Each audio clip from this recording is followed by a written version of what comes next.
Chapter 605. Brother Yin. Yu Qianqiu called out and extended 4 fingers towards Yin Baikong. Just give me another 4 billion. I've already taken 1 billion, so 5 billion is just nice. He took the initiative to reduce another 1 billion. Even he felt his heart ache when he said this. Normally he would have to spend a lot of effort to get 1 billion. However, he had no confidence in this old fox. No matter how he looked at it, this old fox did not look like someone who could be easily fooled, who knew what he was planning. Thus he reduced it again and again. He wanted to wait and see what would happen next before making a decision. This was also to give himself some leeway. He was afraid that the other party would do something too crazy and no one would be able to stop him. Another 1 billion. Yin Baikong's heart became more and more determined. He immediately treated the 5 billion as floating clouds. He waved his hand and said, "Brother Nyo, we'll talk about the 1 billion later. Keep it with you for now. It will come in handy when you return to the immortal world. I'll take out another 5 billion to buy the restriction-breaking pill." After he finished speaking, he did not wait for Nyo Yid to reject and disappeared into the Hall of Wealth. Oh my! Yu Qianqiu let out a breath of cold air and raised his thumb in his heart. He could only use one word to describe his current feelings: admiration. 1 billion. He threw it out without blinking an eye. This boldness and heroism made Yu Qianqiu feel inferior. Only now did he understand that it was not a coincidence that Yin Baikong could become a famous figure in the immortal world. This person had the courage of an ambitious and ruthless person. He was someone who would achieve great things. Regardless of whether Yin Baikong succeeded or failed in the future, just this breadth of mind alone was enough for Yu Qianqiu to give him a high evaluation. Not long after, Yin Baikong reappeared with 5 bulging storage pouches. He handed them over and said, "Each storage pouch has the capacity of 3 rooms, just enough to fill 1 billion high-grade spirit stones. There are exactly 5 billion here. Brother Nyo, please count them." "No need, I trust Brother Yin." Yu Qianqiu took it and threw it directly into the bracelet on his wrist. Since the other party was generous, he couldn't be stingy. Moreover, the other party was the one who paid first, so there was no need for him to lie. Yin Baikong smiled and nodded. Nyo Yid raised 3 fingers and said, "Within 3 days, 5,000 limit-breaking pellets will be delivered on time. Brother Yin, be prepared to inspect the goods." "All right, it's a deal." After the two of them made an appointment, Yin Baikong arranged for him to stay in a house with its own courtyard halfway up the God of Wealth peak. Yu Qianqiu summoned Amano and the other 3 and shut himself up in the house for a whole day. When Amano and the other 3 reappeared, their cultivations had all risen to the early stage of passing calamity. Yin Baikong, who had come to see Nyo Yid off, witnessed this miracle with his own eyes. Although he didn't say anything, his heart was filled with excitement. "Remember what I've told you. If you dare to go against me, you'll have to think about the consequences." Yu Qianqiu warned Amano and the other 3 expressionlessly. At the same time, he threw each of them a storage pouch containing 1 million high-grade spirit stones. The 4 respectfully complied and watched as the 2 late-stage soul formation experts slowly made their way to the top of the mountain. At the top of the God of Wealth peak, Yu Qianqiu cupped his hands towards Yin Baikong and said, "The 4 of them have offended the Blue Palace. I'll have to trouble Brother Yin to look after them while I'm gone. Brother Nyo, don't worry. I'll personally oversee the cornucopia. They'll be fine." Yin Baikong smiled. "I'll be leaving first. See you in 2 days." As soon as Yu Qianqiu finished speaking, he immediately stared at the horizon with a solemn expression. He didn't move for a long time. Yin Baikong stared unblinkingly at Yu Qianqiu, afraid to miss a single detail. He really wanted to broaden his horizons and see how immortals used their divine abilities. Suddenly, Nyo Yid closed his eyes, put his palms together and placed them between his eyebrows. His mouth was mumbling something. Yin Baikong listened attentively, but he couldn't understand what Nyo Yid was saying. He continued to blabber on and on. Suddenly, an eerie and terrifying majestic aura surged out from Nyo Yid's body. It was as if everything within a 10-meter radius had entered a different world. The eerie and terrifying aura gathered within a 10-meter radius and didn't dissipate. Gradually, a dense gray fog formed, wrapping around Nyo Yid like a large gray ball. Yin Baikong was also within this area. He couldn't help but be secretly alarmed. He discovered that if he didn't circulate his energy to defend himself, he wouldn't be able to withstand it with his cultivation alone. He secretly released his divine sense to investigate. However, just as his divine sense left his body, a bone-deep pain imprinted itself in his mind. He immediately withdrew his divine sense. His divine sense was slightly damaged in an instant. It felt like it was being burned. This kind of pain was almost unbearable. Yin Baikong forcefully gritted his teeth and didn't make a sound. Yu Qianzhou was secretly amused. You actually dared to release your divine sense in the face of such a dense black fire. It must be uncomfortable, right? After deliberately acting mysterious for a while, he disappeared from the world. Even the gray fog disappeared along with him. The mountain peak was calm and tranquil. Yin Baikong looked around and was shocked once again. He couldn't tell how Niu Yid left. In any case, it wasn't teleportation. There wasn't a trace of teleportation in all directions. Niu Yid disappeared into thin air just like that. Oh. Yin Baikong let out a long and painful groan. His wrinkled old face seemed to have crumpled into a lump. Just now, for the sake of his face, he gritted his teeth and didn't make a sound. After confirming that Niu Yid had really left, he revealed a pained expression. He sat down cross-legged. Before recuperating, he smiled bitterly and shook his head. He thought to himself, immortals are indeed immortals. Even if he's just an errand boy, just his aura alone is enough to suppress my divine sense. It's too scary. The moment Yu Qianzhou appeared in Ethereal Palace, he instantly caused a commotion. First, he heard the sound of an alarm. Then Chu Ping-er appeared with a large group of palace maids. All of them wielded Dharma artifacts and were about to attack him. In the direction of Utopia's army camp, the alarm for a special class battle was quickly blown. While Yu Qianzhou was still in a daze, a black mass of people surged over. In the blink of an eye, Ethereal Palace was completely surrounded. Guan Yu, Qin Feng, Zhang Peng, and even the rarely seen Bai Suzhen appeared. All of them looked at him with malicious intent. Damn it! Are you trying to rebel? Yu Qianzhou was instantly enraged. Suddenly, Chu Ping-er shouted with her sword in hand, "Who are you? How dare you barge into Ethereal Palace?" Yu Qianzhou opened his mouth and suddenly burst into laughter. He touched his face. He understood what the problem was. It was all because of Niu Yid's image. He had forgotten to revert to his original form. How dare you? Chu Ping-er's face was filled with rage. The other party had actually ignored her words and was even mocking her. On the other hand, Bai Suzhen was slightly taken aback. She raised her hand and pressed down on the sword in Chu Ping-er's hand. She smiled sweetly and said, "It's Yu Qianzhou." Bai Suzhen didn't speak easily in Utopia, but the effect of her words was undeniable. The tense atmosphere dissipated in an instant. A few people who were ranked highly in Utopia looked at Yu Qianzhou suspiciously. Yu Qianzhou removed the force that was suppressing his throat and vocal cords to change his voice. He cursed, "Damn it! I thought you wanted to rebel."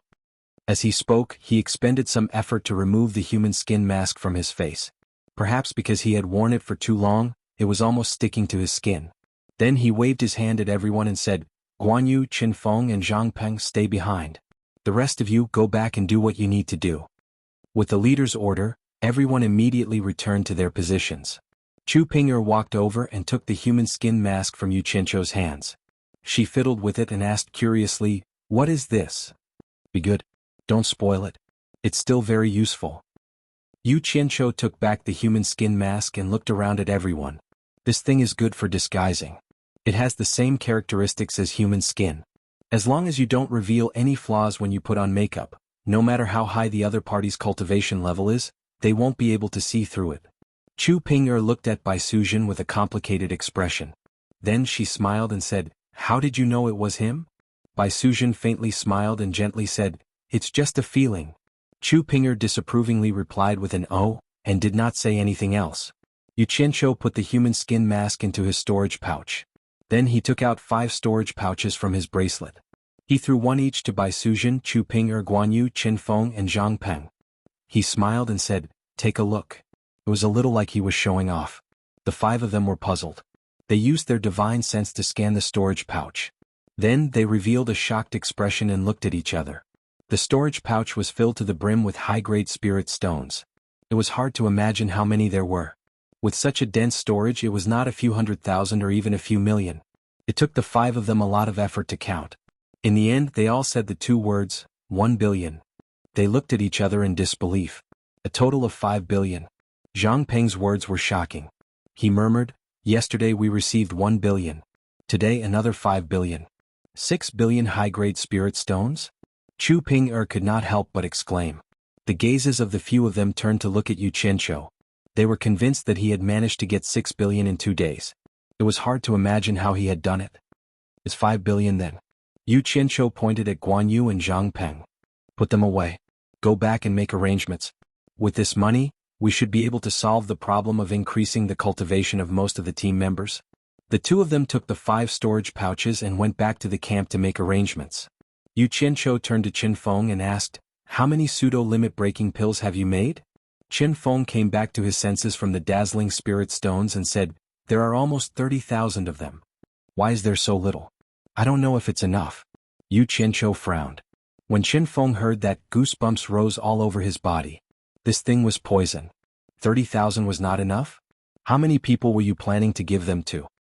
He could not help but ask weakly, "Boss, what are you planning to do?" "Sell them for money," Yu Qianqiu replied casually. He stretched out his hand and said, "Give them all to me." Qin Feng's waist was full of storage pouches. One look and one could tell that he was a professional. He took off one and handed it to Ouyang with trepidation. Yu Qianqiu injected his divine sense into it and casually took a look. There were indeed about 30,000. He then instructed, "Hurry up and make more. Go." After Qin Feng left, Yu Qianqiu immediately instructed Chu Ping to help him prepare a large amount of spirit herbs for refining the 7 treasure pill. He wanted to personally refine a batch. This was because he and Qin Feng were the best in Utopia. Only the pills refined by them had such a mesmerizing halo. Chapter 606. On the roof of the ethereal palace in the starry sky. Yu Qianqiu's hands were holding a pale green, almost transparent flame. The pillar of flame rose high into the air, dyeing the roof of the ethereal palace in a dreamy, flowing color. If one looked closely, they would notice that the fire pillars in each hand seemed to be divided into 10 layers, and each layer was refining a furnace of elixirs. 10 furnaces in one hand, 20 furnaces in both hands. Elixirs were constantly thrown out from the swirling flames. After Chu Ping and Bai Suzhen collected the elixirs, they immediately threw spirit herbs into the empty fire layers. The two girls kept collecting elixirs and throwing spirit herbs. Yu Qianqiu's eyes were tightly shut, and he was completely focused on refining without a word. He had been standing there for almost a day without taking a break. In the beginning he was still using 2 hands, refining 1 furnace in each hand. Later he realized that as his cultivation increased, his ability to control fire increased tremendously. This was child's play. Hence, he increased the number of layers until he reached the 15th layer. Only then did he feel that controlling his divine sense was a little strenuous. Finally, when he reached the 10th layer, he realized that not only was he faster at this level, but he could also control his divine sense with ease. Hearing that Yu Qianqiu had returned, Xuanhuan stood quietly by the lake, rubbing her growing belly, her eyes fixed on the towering ethereal palace. Suddenly, she noticed the dreamy colors above the ethereal palace. It was so beautiful. She turned her eyes and returned to the valley. Not long after, she saw Qin Feng, who had been scratching his head, come out. Qin Feng looked a little helpless. Boss had told him to hurry up and refine more pseudo-limit breaking pills, and he was busy underground. But his wife said that there was something strange in the ethereal palace, and insisted on taking him with her to take a look. Xuanhuan's belly was growing and Qin Feng didn't dare to make her unhappy, so he accompanied her. The two of them flew directly to the top of the ethereal palace, and the scene in front of them immediately stunned them. After looking for a while, Qin Feng's face twitched. He was really speechless. Boss was indeed boss, too awesome. So awesome that it was a little exaggerated. One person was equivalent to 20 elixir refining experts. Just this divine sense control alone was beyond anyone's reach. What he did not know was that Yu Qianqiu cultivated the Guiyuan sword technique, was that it could temper one's spiritual sense. Just think about it, if one could control thousands of flying swords at the same time, it wouldn't be a problem to control the refinement of 20 cauldrons of pills. If it wasn't for the fact that the refinement of pills was far more exquisite than sword riding, and the fact that he had to control the fire at the same time, not to mention 20 batches, he could still refine 200 batches. When Bai Suzhen and Chu Ping saw the couple, they smiled at them apologetically. They were too busy to take care of them. Xuanhuan looked at Yu Qianqiu, who was standing solemnly in the hallucinatory colors, and was slightly dazed. This man had always been outstanding. They had gotten to know each other, and they had formed a friendship during the trials in the myriad fragrance garden of Fuxian Island and the realm of demons. Since then he had been paying attention to him. When he was still a disciple of supporting Immortal Island, he was already famous and much stronger than his peers. After that, he was chased out of supporting Immortal Island. Who knew that he would become even more famous? He became even more outstanding and everyone knew him. However, it was this man that she had always secretly admired. It didn't matter if he didn't like her, but he had heartlessly given her to someone else. In 2 days he had earned 6 billion superior grade spirit stones. Who knew where he was doing so well now? Xuanhuan bit her lips tightly, and a trace of hatred flashed in her eyes. The more extraordinary Yu Qianqiu looked under the hallucinatory colors, the more intense the hatred in her eyes became. Didn't you say that your alchemy skills are almost catching up to his? Do you really think you can catch up to him? I think you are far inferior compared to him. Not to mention alchemy, which aspect can you compare to him in? I think you will never be able to catch up to him. In the future you should just hide underground obediently and don't come out to see others. Otherwise, you will come out to boast shamelessly and embarrass me and my future baby, Xuanhuan said to Chen Feng through telepathy as she rubbed her belly. Her current cultivation had already reached the early stage of tribulation transcendence, and she had the ability to send voice transmissions. Chen Feng's envious expression froze. He looked at Xuanhuan's belly and replied awkwardly, "Boss is naturally better than us. Otherwise how could he be our boss? Let's go back. Useless thing, you don't want to improve. When the baby is born in the future, don't tell him that this thing that hides underground all day is his father." Xuanhuan rolled her eyes and turned to fly down the mountain. Chen Feng was stunned. Then he chased after her with a complicated expression. 2 days later Yu Qianqiu opened his eyes and looked at the two women. He smiled and said, "Stop." The two women looked at each other and smiled as they watched Yu Qianqiu finish the last few furnaces in his hands. "How much have you refined?" Yu Qianqiu asked the two of them. Chu Ping'er looked at Bai Suzhen. She knew that Bai Suzhen actually had more say in the entire utopia than she did. Although everyone knew that she was the leader's woman, everyone was respectful to her. However, they were respectful to Bai Suzhen to the point of obedience. They were completely different concepts. This was especially so for the entire Utopia army. She couldn't command them, but Bai Suzhen only needed to calmly instruct them, and the entire army immediately obeyed her orders. Previously, because the purple chaos was getting further and further away from here, Chu Ping'er wanted to reopen a spiritual herb garden closer to the purple chaos. However, she didn't have enough manpower. Therefore, she went to the Utopia army camp to find Guanyu and Zhang Peng, asking them to mobilize the army for help. At that time, the few commanders were also present. They thought that it was a very simple matter, but who knew that the two of them would hesitate? In the end, Guanyu smiled bitterly and said, "If the army is used for other purposes without the leader's orders, no one can mobilize it." With this sentence, Chu Ping'er was so angry that she swung her hands and left. When she returned to Ethereal Palace, she was still fuming. Coincidentally, she bumped into Bai Suzhen, who rarely came out. When the latter saw this, she found it strange and asked her what was going on. After understanding the situation, she immediately brought Chu Ping'er to the army camp. At that time, Bai Suzhen only said calmly to Guanyu and the others, "These are all logistical needs. Ethereal Palace doesn't have enough manpower, so please help us. It won't take long for the army." It was just a simple sentence, but the chief instructor, the adjutant, and the few commanders stood solemnly and saluted back. "Yes, sir.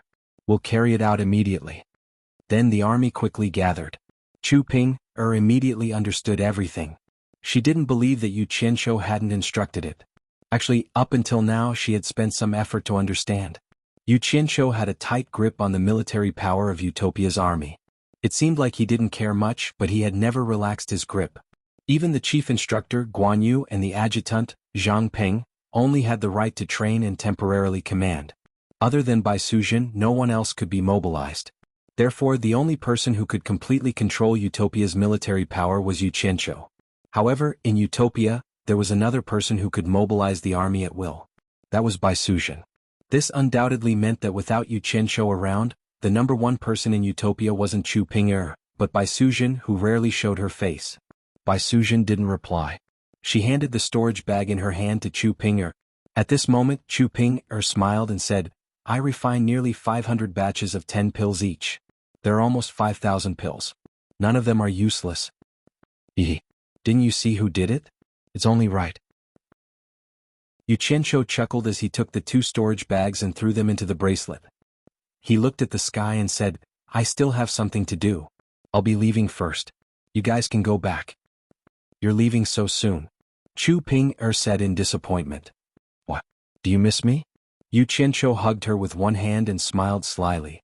He brazenly took advantage of her voluptuous body. At the side, Bai Suzhen smiled faintly and said softly, Be careful when you're outside. After saying that, she didn't disturb the two of them and floated down from the roof of Ethereal Palace. I'll leave later, Chu Ping'er said with a blushing face. Yu Qianzhou smiled bitterly and said, I've already made an appointment with someone outside. It's not good to break it. Next time.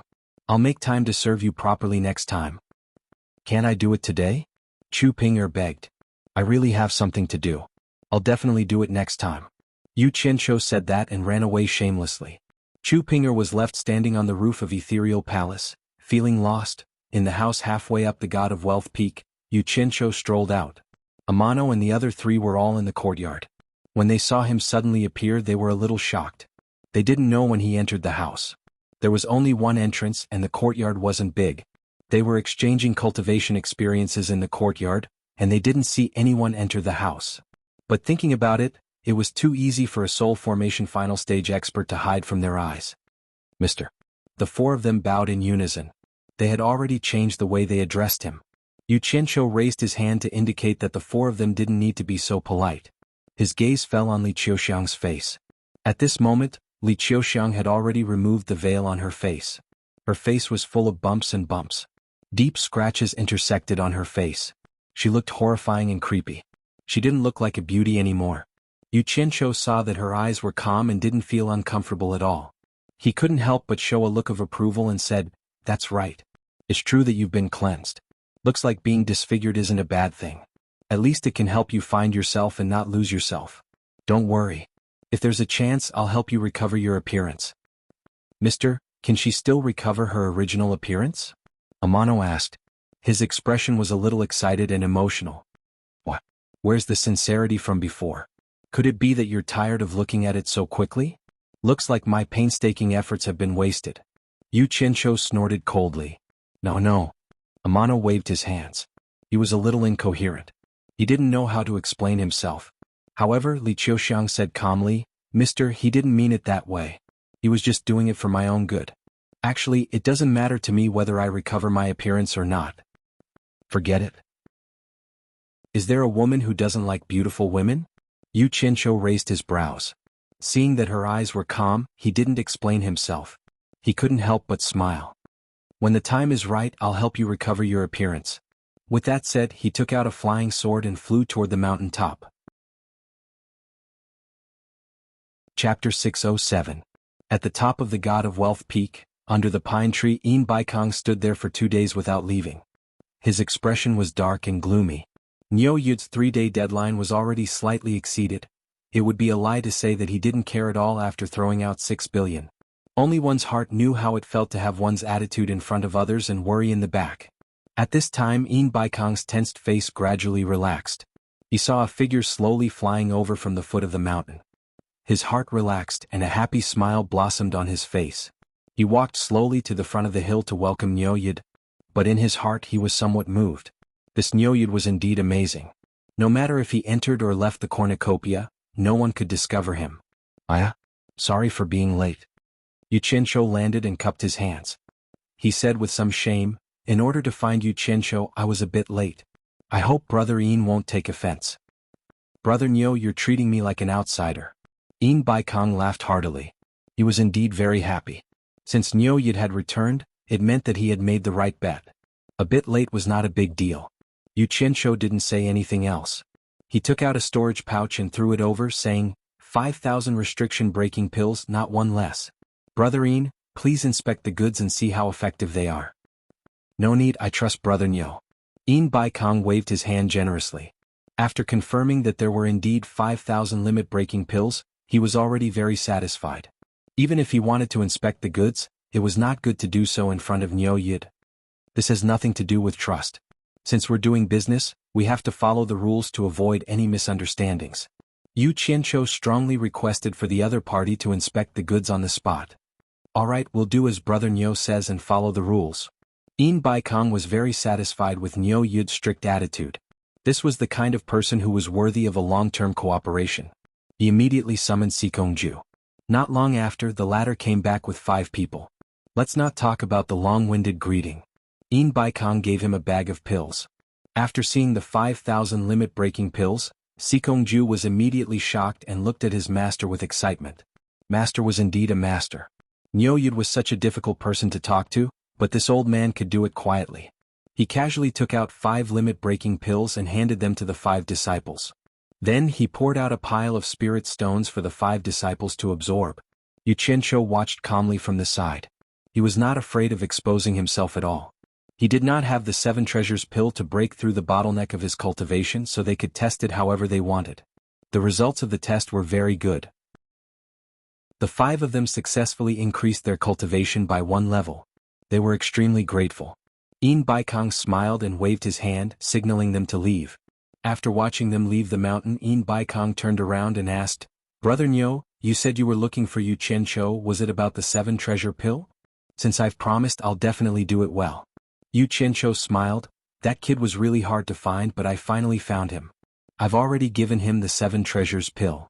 He also agreed to sell it to the World Trade Association at the original price of 2 million. He'll rush to the World Trade Association in a few days to participate in the treasure bowl gathering. Brother Ian just sent someone to contact him at that time." When he mentioned the price, he carefully observed Ian Baikong's expression. Who knew that Ian Baikong would only be slightly startled, then immediately recovered his smile and said, "That's good. Once he arrives, I'll immediately send someone to find him." At this point he asked in surprise, "He's willing to give up on the deal? Brother Nyo must have given him some other benefits, right?" "Of course." Xianxia nodded. Yin Baikong saw that he was unwilling to divulge any benefits to Xianxia, so he did not linger on this topic. He changed the topic and asked, "When will the next batch of limit-breaking pills be obtained?" Xianxia muttered, "I've already made a deposit. Someone from the immortal world will rush to make it. I believe that in a few days, they'll be able to refine a large batch of limit-breaking pills. As long as you bring cash, you should be able to get the goods during the treasure bowl gathering." "Good." Yin Baikong clapped his hands. "Brother Nyo, please wait for a few days. The headquarters doesn't have much spare money. We can use these few days to gather spirit stones. When the time comes, I'm afraid I'll have to trouble Brother Nyo to make another trip to the immortal world." "It's not really troublesome. I'm also doing this to earn spirit stones." Xianxia waved his hand. Yin Baikong chuckled. After the two chatted for a while, Xianxia suddenly frowned. "I won't disturb Brother Yin. I'll contact you when the time comes. I have to go down the mountain to collect the debt." Yin Baikong was startled, then asked curiously, "Could it be that there's someone here who owes Brother Nyo money?" "Brother Yin, you've forgotten already?" Xianxia chuckled and reminded, "That Sleeping Spring Brothel's madam wanted me to compose a poem. She said that she would repay me. I'll go see how she's going to repay me now." Yin Baikong smiled awkwardly. That woman's charm was still fresh in his memory. He cupped his hands and smiled. "Brother Nyo's interest is not shallow. I won't send you off then." Go ahead, go ahead." Xianxia waved his hand and threw out a flying sword. He then excitedly floated down the mountain. Watching him leave, Yin Baikong silently sighed. Life was always a choice between gain and loss. In order to gain some, you have to give up some. Actually, to be able to reach this day, he had always been like this. Cutting off his thoughts about that woman, he gathered his thoughts and summoned Sikongju. The moment Sikongju arrived, he took out the storage bag containing the limit-breaking pills and asked, "Master, this is?" He still couldn't figure out what was going on. "I bought this from Nyo Yid for 1 million high-grade spirit stones each," Yin Baikong said indifferently. Sikongju did some calculations and was immediately shocked. 5 billion high-grade spirit stones? Then he impatiently asked, "Master, didn't we spend 1 billion to recruit Nyo Yid to World Commerce Association? He should be refining for us for free. Why is he still collecting money? He's an immortal from the immortal world. What do we use to recruit him? Do we have the ability to recruit him? Moreover, the spirit herbs used to refine the limit-breaking pills are all from the immortal world. Where are we going to find all of them and in large quantities?" Yin Baikong glanced at him. There were some things that he couldn't say to this disciple, so he said indifferently, "There's another story behind this. I'll tell you when the time is right." Sikongju respectfully responded. Looking at the limit-breaking pills in his hand, he immediately felt heavy. This was 5 billion high-grade spirit stones. He then asked, "Master, should we start distributing these pills?" He had already made up his mind. Such a good thing, if he were to distribute it, his disciples would definitely prioritize it. When the cornucopia gathering is held, sell it. Yin Baikong squinted his eyes and said, "Go and make arrangements now." Use the Commerce Association's distribution channels to spread the news that we're going to sell the limit-breaking pills at the cornucopia gathering. Remember, say that we're going to sell the limit-breaking pills in large quantities. Ah. Xianxia's expression froze. Then he hurriedly dissuaded, Master, you mustn't. The limit-breaking pills must not fall into the hands of other forces. Otherwise, it will be a fatal blow to our World Commerce Association. Baikong coldly glanced at him and snorted, Do you think I don't know the pros and cons? Just do as I say. I have my own plans. Xianxia was startled. Thinking about it, how could Master not understand the pros and cons? He definitely had other arrangements. He immediately bowed and accepted the order, but handed the storage bag back to Baikong. Master, it's not safe to leave this thing on me. It's better for Master to take care of it. He didn't dare to run around with such a precious thing. If he lost it, the consequences wouldn't be something he could bear. Baikong nodded slightly and put away the storage bag. After Xianxia left, he slowly walked to the pine tree and looked at the rolling clouds with a sinister smile on his face. After Xianxia went down the mountain, he wasn't in a hurry to go to the sleeping spring loft. Instead, he wandered around the streets of the cornucopia gathering. Actually, he wasn't really in the mood to play. It was just a habit of his every time he went to a place. He was used to familiarizing himself with the terrain of unfamiliar places in case of emergencies. His appearance immediately caused a commotion in the entire cornucopia gathering. One had to know that for a top expert like him, who would often show their face, let alone wander around the streets blindly? Although everyone was in awe, they still secretly sized him up in various ways. Xianxia didn't care. When he saw a new shop, he would wander in and take a look. As long as he felt that it was something useful, he would buy it wantonly. Spirit stones were thrown out and piles of things were thrown towards Utopia. It was as if they were doing a shopping spree for Utopia. After sweeping up a few 100 million worth of goods, he stopped. If he continued to sell, he would definitely arouse Baikong's suspicion. After wandering around, he couldn't help but sigh. This cornucopia gathering was indeed a shopping paradise in the cultivation world. The variety was too damn complete. Moreover, there were all kinds of businesses. The World Commerce Association had even opened a casino, a pawn shop, a treasure house, and even a trading company that was starting to take the form of a bank. There was even a bodyguard business. In short, there were all kinds of businesses. They did whatever they wanted to make money. It was a dazzling sight. Xianxia really admired Baikong's business acumen. What a talent. The street in front of him was bustling with activity. Looking at the bustling scene, it was far more prosperous than the other streets. Xianxia looked left and right and found that this street was somewhat familiar. After thinking for a bit, wasn't this where the sleeping spring loft was? He didn't expect that after walking around he would still end up here. However, he was a little puzzled. The last time he came here, it wasn't this lively. Could it be that something happened? With his hands behind his back, Xianxia walked over curiously. As soon as he entered the street, the crowd immediately parted to make a path for him to pass through without any obstacles. Ignoring the respectful gazes of the people on both sides, he looked left and right and looked around. Suddenly, he noticed a graceful woman walking out of the sleeping spring loft in front of him. She was exceptionally eye-catching on the street. She stood in the middle of the street with a charming smile on her face. It was none other than the beautiful proprietress of the sleeping spring loft, Xianxia. Xianxia was slightly startled. A smile appeared on his face as he strolled over. I thought that Senior had already left Cornucopia. I didn't expect to see you again. Xianxia bowed. Chapter 608. Xianxia wasn't afraid of losing his status as a senior expert. He laughed without the slightest scruple and said, I haven't gotten the repayment you wanted, so how can I leave so easily? His hand had already wrapped around her waist and was caressing her up and down. His behavior made everyone speechless. Senior really knows how to joke. Xianxia giggled and twisted, trying to take the opportunity to break free. Who knew that Xianxia was determined to take advantage of her and wouldn't let her leave? The two hugged and whispered to each other, then walked into the spring slumber loft under everyone's gaze. Before they entered the loft, there was a commotion on the street in the distance. The two stopped at the same time. The World Commerce Association wants to sell limit-breaking pills in large quantities at the cornucopia. That's impossible. Would they be willing to sell that thing? Why not? The World Commerce Association has already put up an announcement. The voices of the crowd kept coming. Xianxia subconsciously let go of Xianxu's waist and muttered with a frown, What's Baikong doing? He never believed that Yin Baikong would sell limit-breaking pills because the World Commerce Association couldn't just sit back and watch other forces grow stronger, let alone give others such an opportunity. Previously he thought Yin Baikong was just saying it casually. Now that he even put up an announcement, it seemed like he was serious.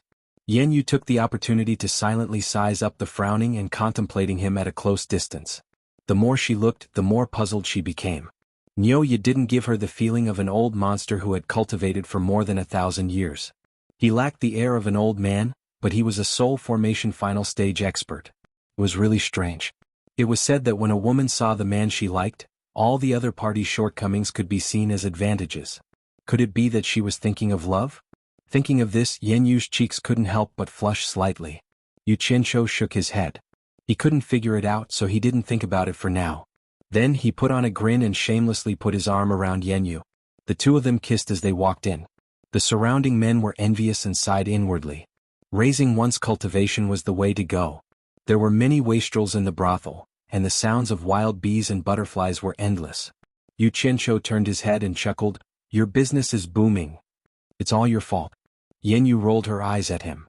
"What does that have to do with me? This is my first time here." Yu Qianzhou chuckled.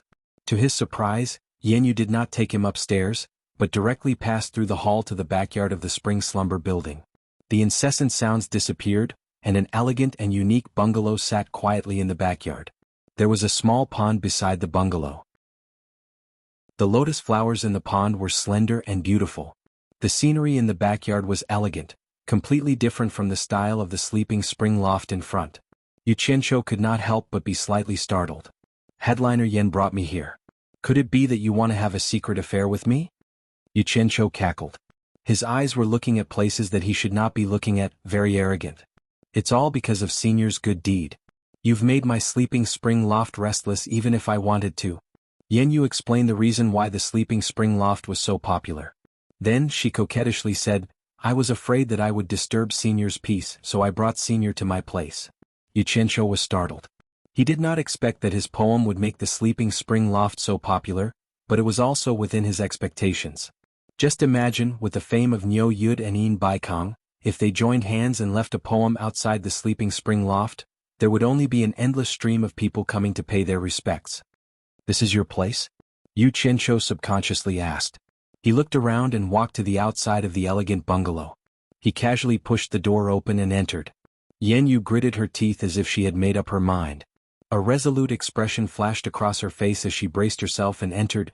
As soon as she entered the door, she saw a pair of hands reaching out and forcefully pulling her in. Then she heard the sound of the door closing. Yenyu was startled. Although she was already prepared, she did not expect the other party to be so direct and impatient. She could not help but cry out, "What are you doing?" "Of course I'm asking for a reward. Didn't you already agree? Why are you still being so reserved?" Yu Qianzhou hugged her and laughed. Regardless of whether she agreed or not, he had already quickly stripped her clean and directly threw her to the side of the couch. That infinitely alluring and tender white body was covered in panic, causing a certain person to pounce over like a big bad wolf. Yenyu was actually also at the early stage of tribulation passing, but at this time she was panicking and did not know what to do. A brocade quilt was flipped up and covered the two of them. Yenyu's cries of alarm rang out from inside, and not long after, a painful groan was suddenly heard. The flipping brocade quilt was startled by this painful groan and stopped. Yu Qianzhou's head stretched out from the quilt and looked at the beautiful face below him with a face full of astonishment. After a long time he said dully, "Is this your first time?" Yenyu bit her lips and stared at him with her big round eyes, appearing abnormally pure and bright, but she did not say a word. "You're in a place like this. How is this possible?" Yu Qianzhou did not dare to believe it. But her reaction, as well as the urgency when they first entered Melon Alley, made him feel that something was wrong. "What exactly is going on?" Yu Qianzhou asked again with half of his body propped up. However, Yenyu still bit her lips and looked at him, not saying a word. Yu Qianzhou scratched his head and said, "Damn it. It's already like this, let's discuss it after we're done." He pulled up the quilt, and the endless amorous and beautiful scene was completely revealed in the moans. After a long time, the two of them who had been tossing and turning for a long time finally stopped. They were covered with the same quilt and lay side by side. The comfort on Yu Qianzhou's face had not yet dispersed, but then he was startled. It was unknown what he thought of, but he abruptly lifted the quilt, startling Yanyu so much that she shyly curled up together. Seeing the red spots on the bed, Yu Qianzhou's expression twitched for a long time. He powerlessly pulled the quilt and lay down. Looking at the ceiling, he muttered absent-mindedly, "What the hell, how is this possible?" To be honest, Yu Qianzhou did not have the slightest interest in ordinary brothel girls. But this Yanyu was indeed very attractive, which greatly aroused his lustful heart. Thus, he had the thought of playing around, and after that they would not owe each other anything. Who knew that she was actually a virgin? It was simply too inconceivable. A brothel madam. No matter how he looked at her, she did not look like someone who had not experienced the world. Failure. You did it on purpose. Tell me. Who instructed you to do it? Yu Qianzhou turned his head to look at her and asked in a deep voice. Thinking back to the series of events that had happened previously, this lady boss seemed to have designs on him. He was not the kind of person who would be unable to move when he saw a woman. How could he let his guard down? Lying on the side, Yanyu, who had just experienced the world and was so shy that she did not dare to move, stiffened when she heard that. She bit her lips so hard that they almost bled. She said in a trembling voice, "I did it on purpose. I took a fancy to Senior Nyo's profound cultivation, and wanted to climb up the high branch." Humph. Yu Qianzhou snorted coldly. Expressionlessly, he quickly got up and put on his clothes. Without hesitation he opened the door and went out. He did not even close the door. Yanyu, who was lying on the bed with half of her breasts exposed, did not move at all. The flush on her face had long disappeared, and in its place was a deathly gray. She had lost her usual radiance, and her eyes were dull and lifeless. 2 streams of clear tears flowed down her temples and dripped down her hair. "Why are you crying? Is it because I've seen through your plans?" The voice that had clearly left just now sounded again. Yanyu turned her head to look. Who else could it be other than Nyo Yid? She had clearly heard him leave, but she did not know when he had returned.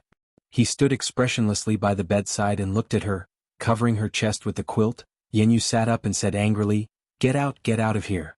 Don't let me see you again." "It will be as you wish. However, there are some words that you must remember." Yu Qianzhou said expressionlessly, "Leave cornucopia as soon as possible. The further the better. It's best to find a place where no one can find you and live in seclusion." How could the furious Yanyu listen to these words? She shouted again, "I don't need you to tell me what to do. Get out." "Bitch, shut up." Yu Qianzhou was furious. He grabbed the brocade quilt and threw it to the side. Yanyu calmed down a lot after being fooled by him. She quickly took a pillow to cover her body that was not easily exposed. Yu Qianzhou pointed at her and warned her word by word, "You remember this. Leave cornucopia as soon as possible. The further the better. Find a place where no one can find you and live in seclusion. Do you understand?" Yanyu was not stupid. She was just blinded by shame and anger just now. After calming down a little, she immediately heard some deeper meaning in Yu Qianzhou's words. Is something going to happen in cornucopia? Is he warning me in advance? Yanyu's eyes suddenly burst with a strange look. She stared at Yu Qianzhou with a somewhat affectionate expression. Yu Qianzhou was almost speechless by her gaze. He immediately waved his hand and scolded, "Damn it! Idiot woman, I can't be bothered with you."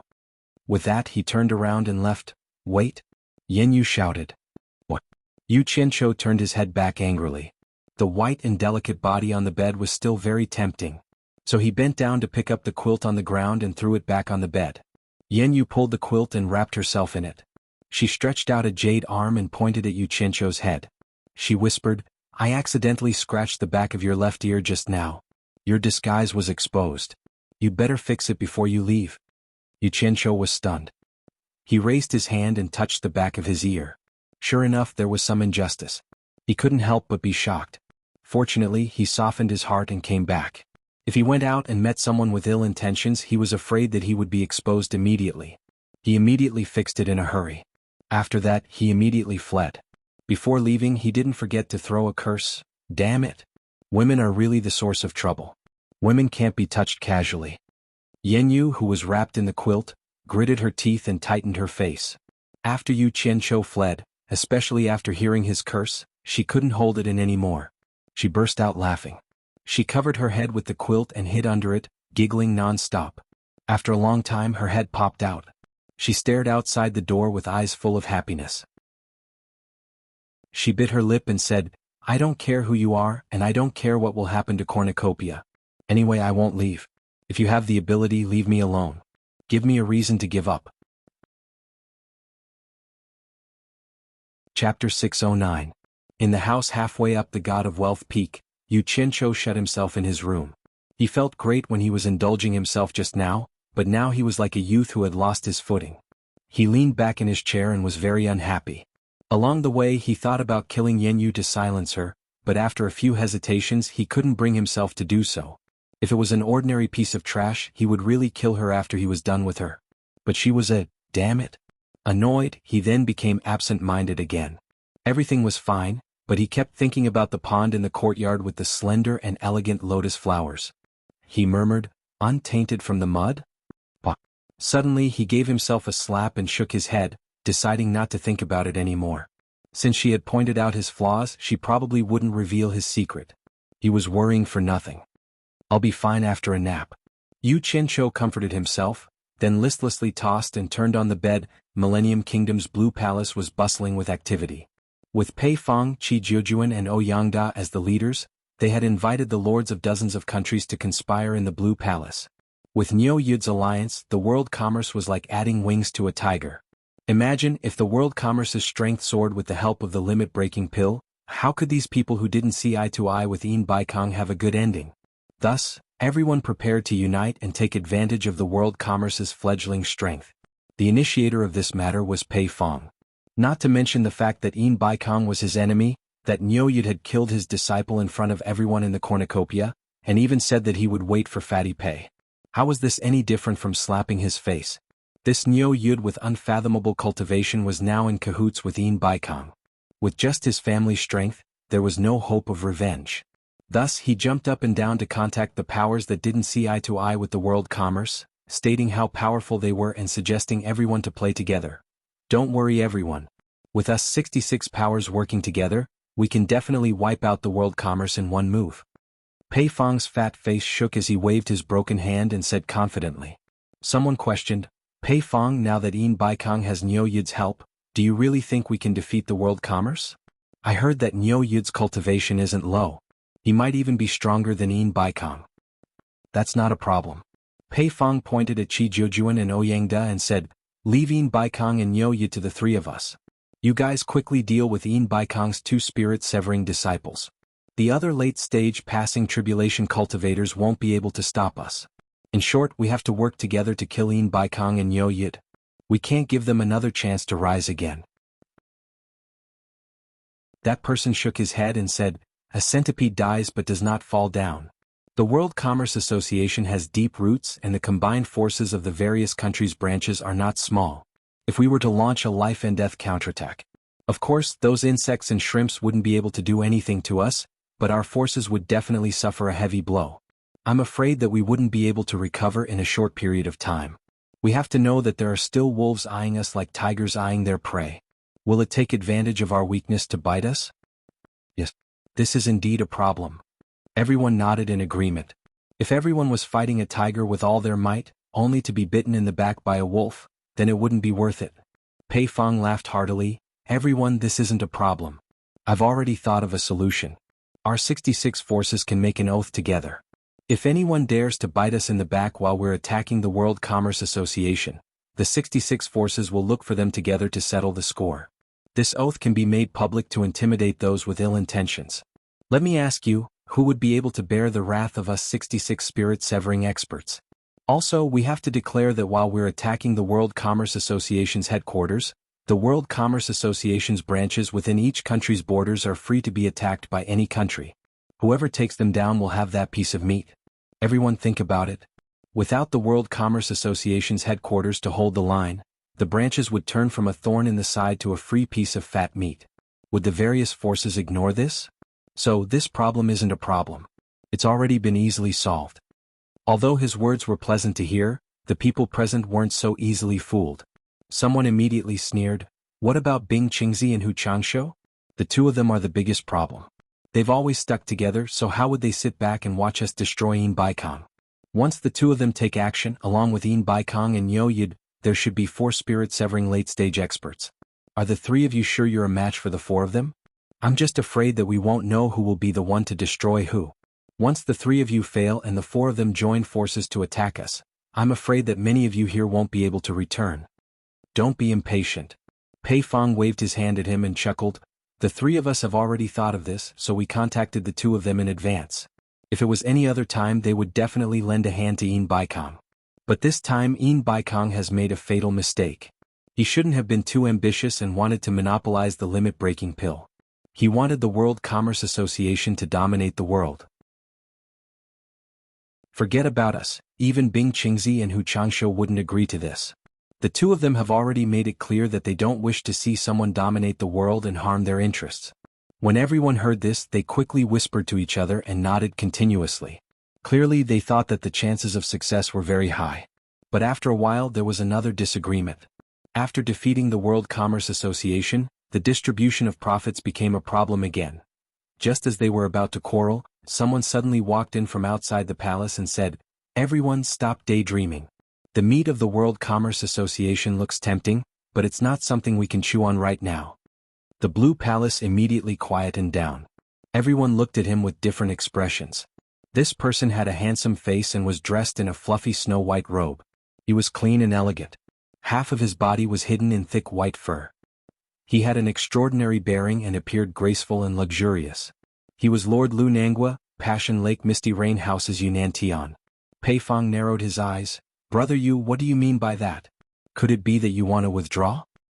"Everyone, don't misunderstand." Yunnan Tian shook his head at everyone. "Yin Baikong isn't as simple as everyone thinks. I just went out and received news from my disciples. The World Commerce Association has just officially announced that they will sell a large amount of the limit-breaking pill at the cornucopia and won't monopolize it. In this way, Bing Qingzi and Hu Changshu have no reason not to help him at the critical moment. Yes, I believe everyone will soon receive news from below, so I don't need to say more." Sure enough, after a while, a disciple of the Blue Palace quickly walked over and conveyed the news to Pei Fong. Pei Fong's fat face immediately turned the color of a pig's liver. He had spent so much effort to connect so many people and was about to succeed, but Yin Baikong's casual release of a piece of news resolved it. It seemed like he had worked for a long time in vain. "Brother Pei, I have something to attend to, so I'll take my leave first." Yunnan Tian cupped his hands in obeisance. His fluffy snow-white robe surrounded by steady footsteps, he took the lead and left the Blue Palace. As soon as he left, people began to bid farewell to Pei Fong one after another and hurried back to their homes. Since the limit-breaking pill could be bought, they naturally had to rush back to gather spirit stones and strive to buy as many as they could. Who would want to stay here and accompany Pei Fong in daydreaming? The news that the World Commerce Association was going to sell a large amount of the limit-breaking pill immediately caused an uproar in the entire cultivation world. All the forces found it hard to believe. Would Yin Baikong be so kind? Although they were suspicious, they did not relax their hands. They prepared to gather some spirit stones first. If they did not prepare, and if it was true, they would not have enough money and could only watch helplessly as the limit-breaking pill was bought by someone else. Wouldn't they regret it to death? Moreover, although the World Commerce Association was selling a large amount of the limit-breaking pill, they could not supply it in unlimited quantities. Moreover, they did not know the price yet. Moreover, the World Commerce Association would definitely keep most of it for their own use. As for how many they would sell, it was still unknown. However, there were many people who needed it. On the obedient island of the demon domain, Nongzhu, Zi Hibiscus, and Lady Mu all raised their heads and looked around, not knowing what they were looking for. Suddenly, there was an explosion in the distant 1,000-mile lake. White waves rose to the sky and a flowing light shot out from the explosion into the sky. Then it hovered in the sky like a dragon. When it flew over the sky, it brought with it the roar of wind and thunder. Its speed was unbelievably fast, leaving a long flowing light behind it. It was as bright as a comet, as if it was going to break through the sky. Its momentum was truly astonishing. The dark clouds above the 1,000-mile lake were stirred up by the aura of the flying sword, rolling up and down. The demons and ghosts were frightened and trembling. They all looked in the direction of the obedient island, not knowing what the punishment envoy was going to do. The flowing light that disappeared into the distance suddenly reappeared in everyone's line of sight with a shio sound, as if it was going to tear through the air. The point of starlight grew larger and larger, rushing towards the obedient island. The point of starlight was at least a few hundred meters away from the lake's surface, but the momentum created a 10-meter deep trench on the lake's surface. It broke through the waves rapidly. Obviously, it was coming for Nongzhu and the others. Ze and the others' faces paled and they subconsciously retreated. Nongju's pupils suddenly shrank. She suddenly turned around and shouted, "Bai Changchun, are you crazy?" Bai Changchun, who had a lean face and was dressed in a green robe, proudly stood on the roof with his hands behind his back. His expression was calm. The point of starlight stirred up huge waves that rose to a height of several hundred meters and rushed towards the obedient island. Only then did Bai Changchun wave his sleeves. Bang! The huge waves were instantly shaken into a sheet of white and scattered back. A flowing light passed through the water curtain and floated beside Bai Changchun. When the flowing light faded, a simple and unadorned flying sword could be seen floating in the air. The girls looked at each other, but Nongju's eyes lit up.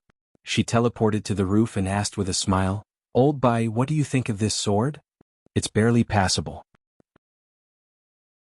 Bai Changchun replied indifferently. The flying sword flashed into his storage pouch. Chapter 610. Barely enough? Nongju was shocked and then smiled bitterly. "Forget it, we don't have anything in common. Tell me about your disciple." "He's with Yin Baikong, making a limit-breaking pill and stirring up a storm in the cultivation world." "What does he want?" "That's his own business. Why do you worry?"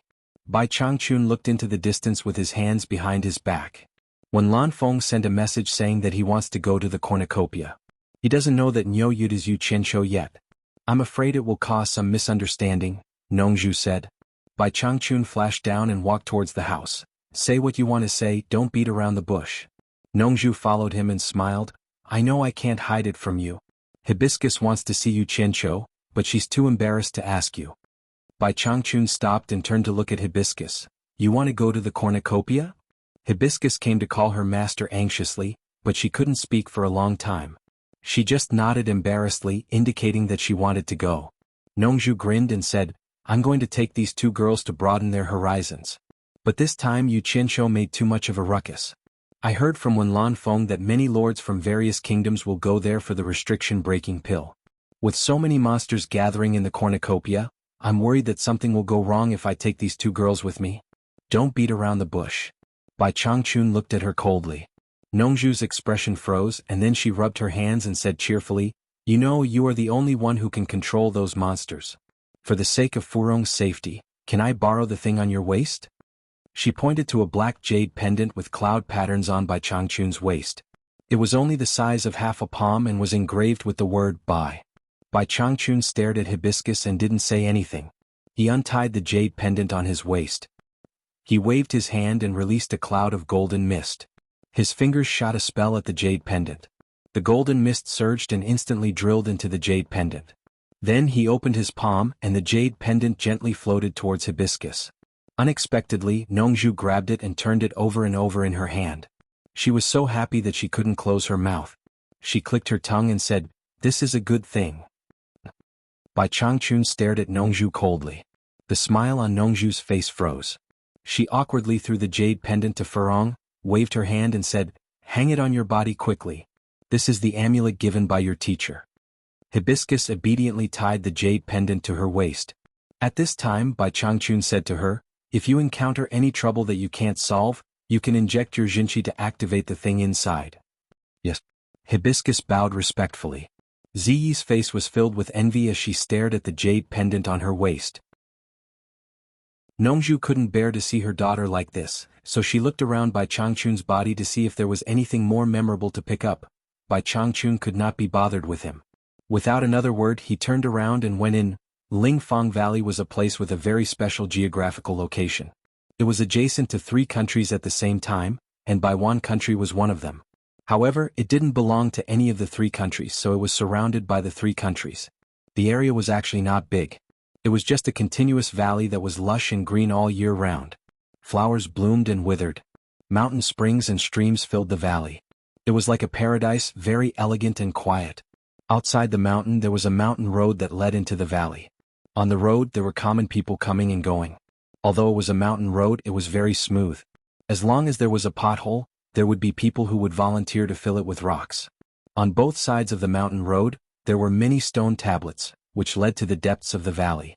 In the depths of the valley, there was a continuous stretch of houses, where the fragrance of medicine floated all year round.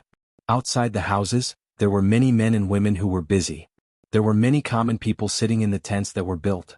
Most of them came from the surrounding 3 countries, and they had traveled long distances to seek medical treatment. All the treatments here were free of charge. There was only one rule: if you are sick, see the doctor. If you are not sick, don't stay. Although the place was a little far to the poor people, it was a blessed land. Behind the continuous stretch of houses was a stone mountain. On one of the smooth mountain walls, the 2 words "medicine hut" were carved, which were very conspicuous. There were many caves in the belly of the mountain for people to live in. Inside the belly of the mountain, there was a winding stone staircase that led straight to the top. The top of the mountain was very flat, and there was a small courtyard. A tall and thin man in gray walked out of the courtyard. His face was handsome and indifferent. People in the cultivation world called him Old Ninth Xian. He was the oldest among the 9 brothers of the Xian family, but he had the highest cultivation level. He had already reached the early stage of soul formation. He lightly walked toward the edge of the cliff. On the edge of the cliff, there was a protruding mountain rock that was suspended in the air. On top of the rock stood a graceful woman in a fluttering green robe. She was staring at the people coming and going on the mountain road in the distance. This woman was one of the 4 great people in the cultivation world: a middle-stage soul formation cultivator, the master of Lingfang Valley, the world's #1 genius doctor, and the world's #1 beauty, Xianxia. Old Ninth Xian walked to the edge of the cliff and looked at the graceful figure with her beautiful hair fluttering in the wind. A trace of love flashed in his eyes, but it disappeared slightly and was deeply hidden. Then he bowed and said, "Master, I heard that you are going to the cornucopia. Are you going to buy something? Then why bother you to go in person? Disciple will go." In his impression, because his master's appearance was the best in the world, she would cause a commotion wherever she went. So she had never liked that kind of chaotic place with too many people. But he didn't know why this time she had to go to the most lively and mixed-up cornucopia. Xianxia, who had her back to him, said lightly, "I want to see what's so magical about the limit-breaking pill that it can forcibly improve people's cultivation. Medicine is 30% poisonous. If the medicinal properties are not balanced, I don't know if there will be any side effects." Her clear voice was touching. "In that case, why don't disciple accompany master? I can also help master." Old Ninth Xian said respectfully, "No need, you should stay and look after the house. That way I can rest assured. I have already informed Old Third to accompany me." Xianxia said. "Third brother?" Old Ninth Xian was stunned. He couldn't figure out why master would pick a wild person like Third brother to accompany her to the cornucopia. At this moment, a figure swept over from behind the mountain. After landing, he trotted over and bowed to Xianxia's back. "Master, I'm here. If it wasn't Old Third Xian, who else could it be?" Old Ninth Xian sniffed and looked at Old Third Xian's greasy hands. He frowned and said, "Third brother, you went to the back mountain to hunt again? You haven't tasted Xianxia's barbecue skills. The taste is really good. Unfortunately, I can't get that flavor no matter how I roast it. It's really a pity." Old Third Xian sighed. His face revealed a look of reminiscence of the days when they roasted together. "Xianxia again. What benefits did the Xianxia give you? You talk about him every day. You're not tired of talking about him, but I'm tired of listening to him." Old Ninth Xian said with some displeasure. You haven't been in contact with that kid." Old Third Xian gave a thumbs up and praised, "That kid is affectionate and loyal. He's definitely a man among men. Third brother, I like him. Then I'd like to meet him when I have the chance." Old Ninth Xian said with slight sarcasm. Old Third Xian was about to refute a few words, but he heard the master in front of him say, "Stop arguing, Old Third, let's go." The green shadow on top of the hanging cliff flew away. Third brother Xian glanced at Ninth brother Xian, and then immediately followed after him. The cornucopia was about to start. The whole cornucopia could be said to be very lively. This was the once-in-a-decade trading event in the cultivation world. If you wanted to sell something at a good price, it was now. Taking advantage of the arrival of those rich people, it was the time to make money. Therefore, not only in the hands of the various forces, but also those cultivators who specialized in trading also took out the treasures they had bought over the years, ready to sell them at the cornucopia. In the previous cornucopia, there were many stories of poor rogue cultivators becoming rich overnight. Often those poor rogue cultivators usually got an inconspicuous thing, but it was a rare thing for refining magic weapons and refining elixirs. They did not expect to sell it at a high price at the cornucopia and make a fortune. The most bizarre thing was that, often, a rare but worthless little thing at the cornucopia because the children of several wealthy families fought for face and wealth, would inflate something worth a few hundred upper-grade spirit stones to millions of upper-grade spirit stones. Then the seller became rich overnight without knowing it. These stories made people palpitate with excitement.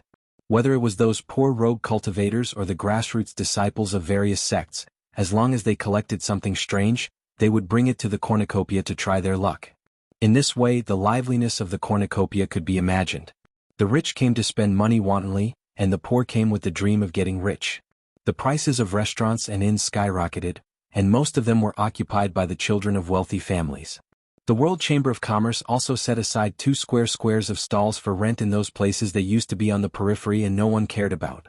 Starting from the location near the center and extending outwards, the stalls ranged from 10 upper-grade spirit stones to 1 upper-grade spirit stone per day.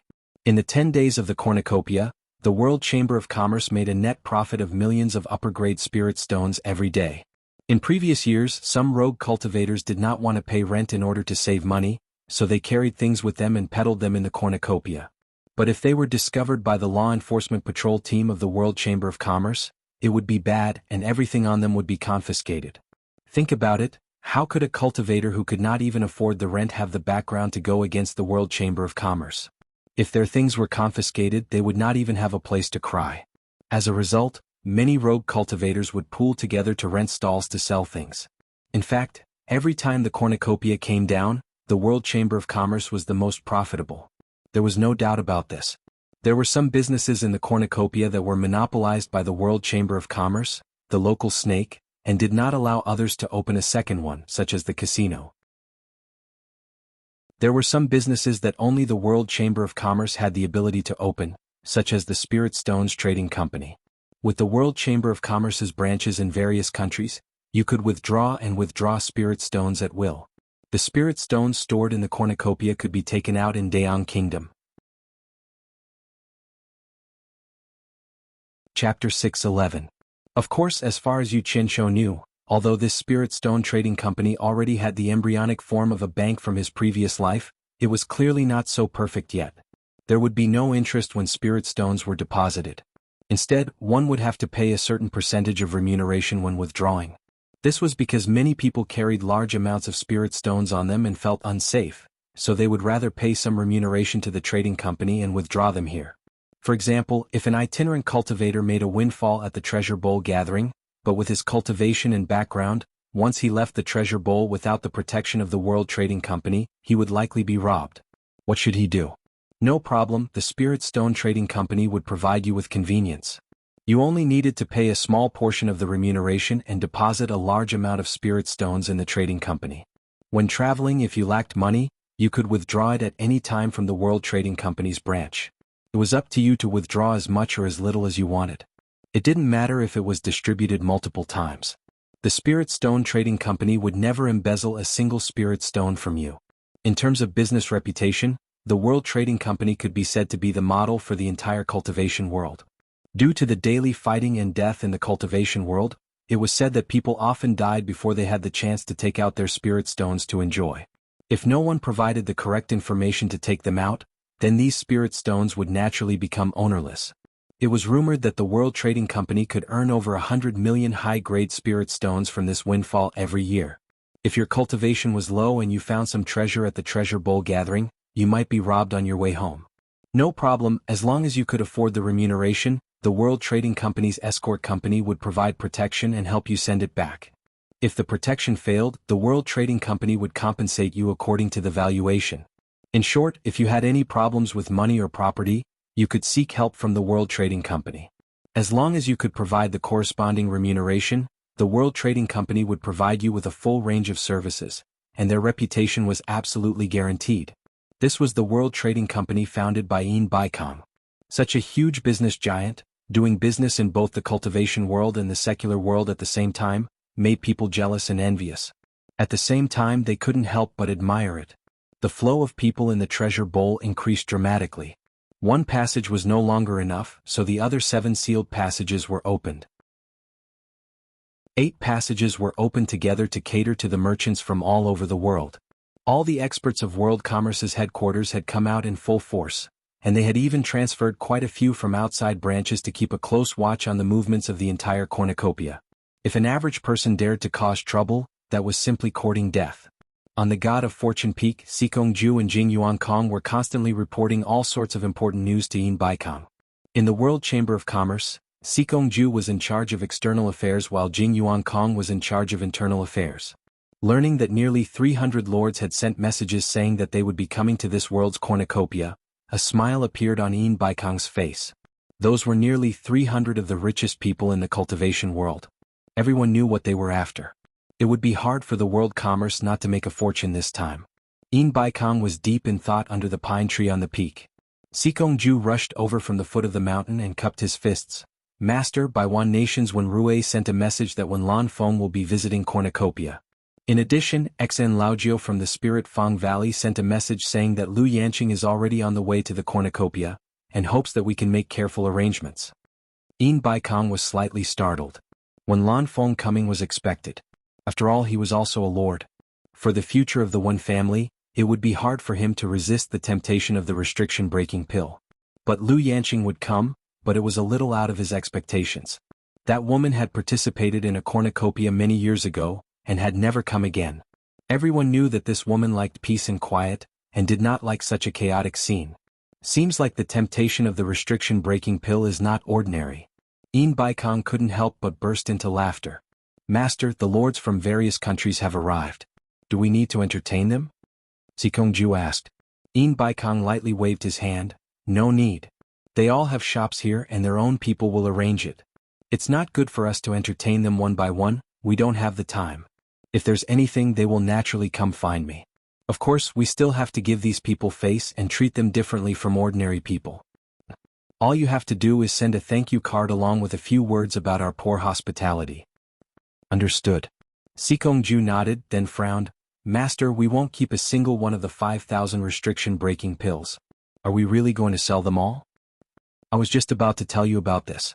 Yin Baikong looked at the surging sea of clouds in the distance, narrowed his eyes and said, immediately put out another notice, announced that the price of the restriction-breaking pill is 2 million high-grade spirit stones.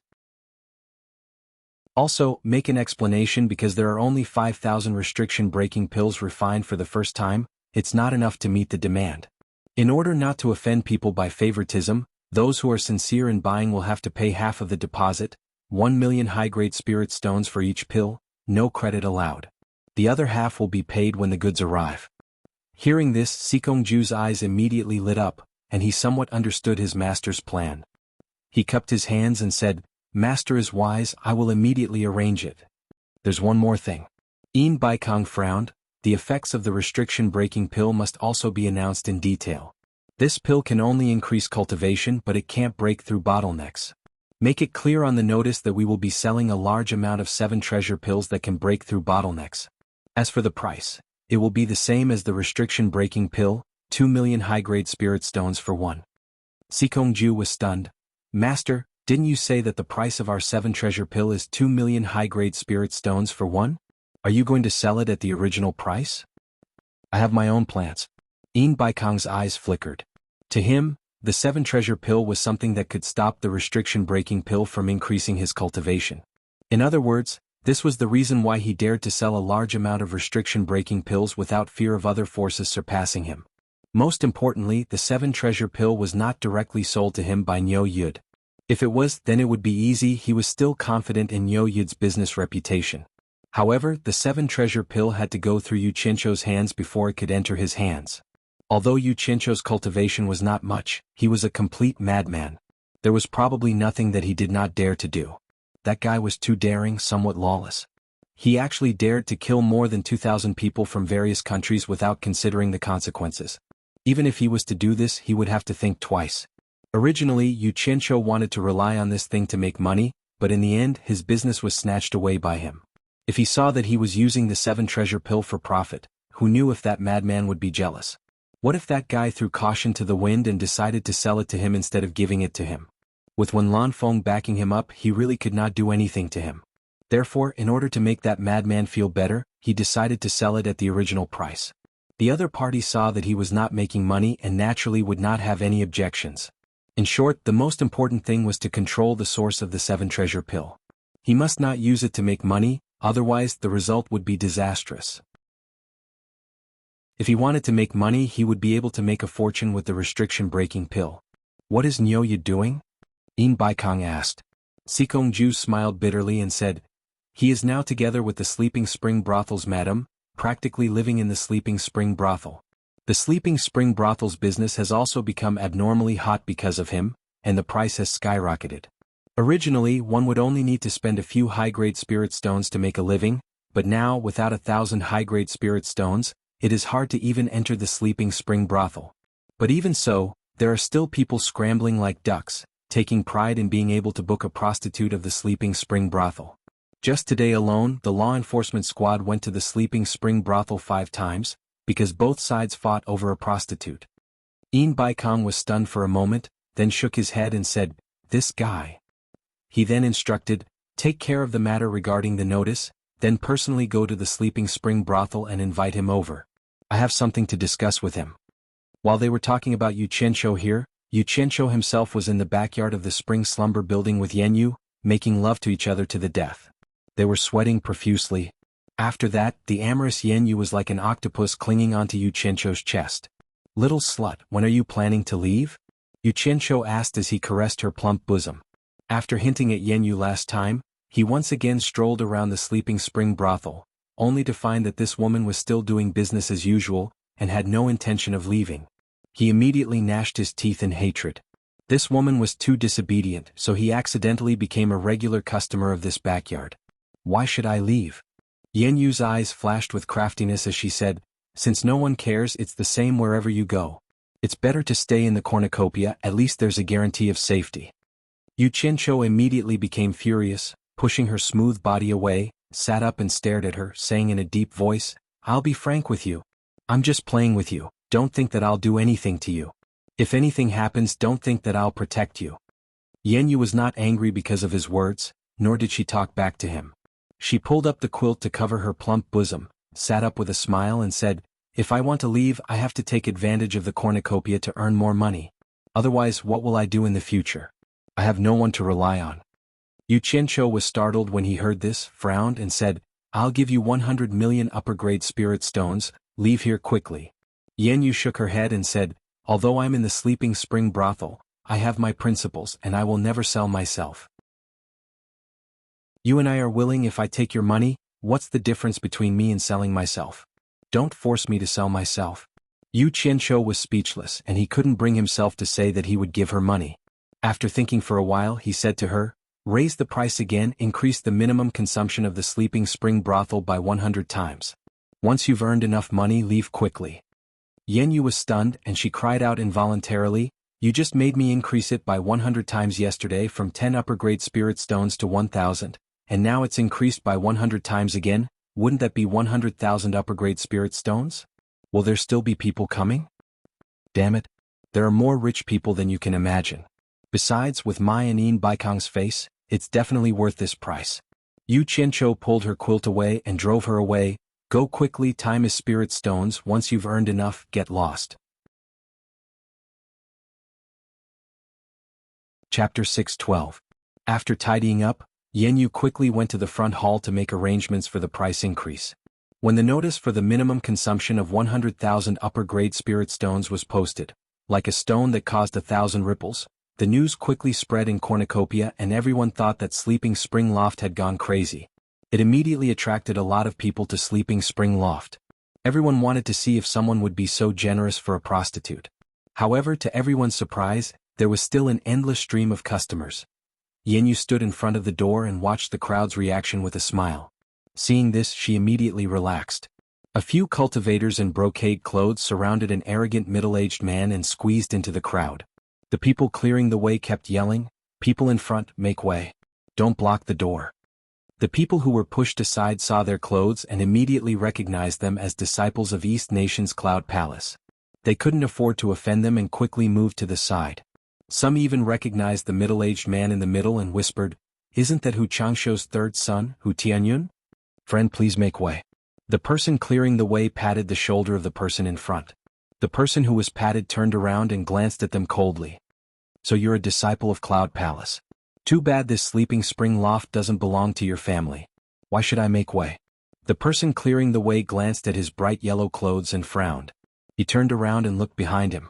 Xianhuan took 2 steps forward and glanced at the person's bright yellow clothes. He said arrogantly, "So you're a disciple of Junlin Palace. This sleeping spring loft is a place to spend money and have fun.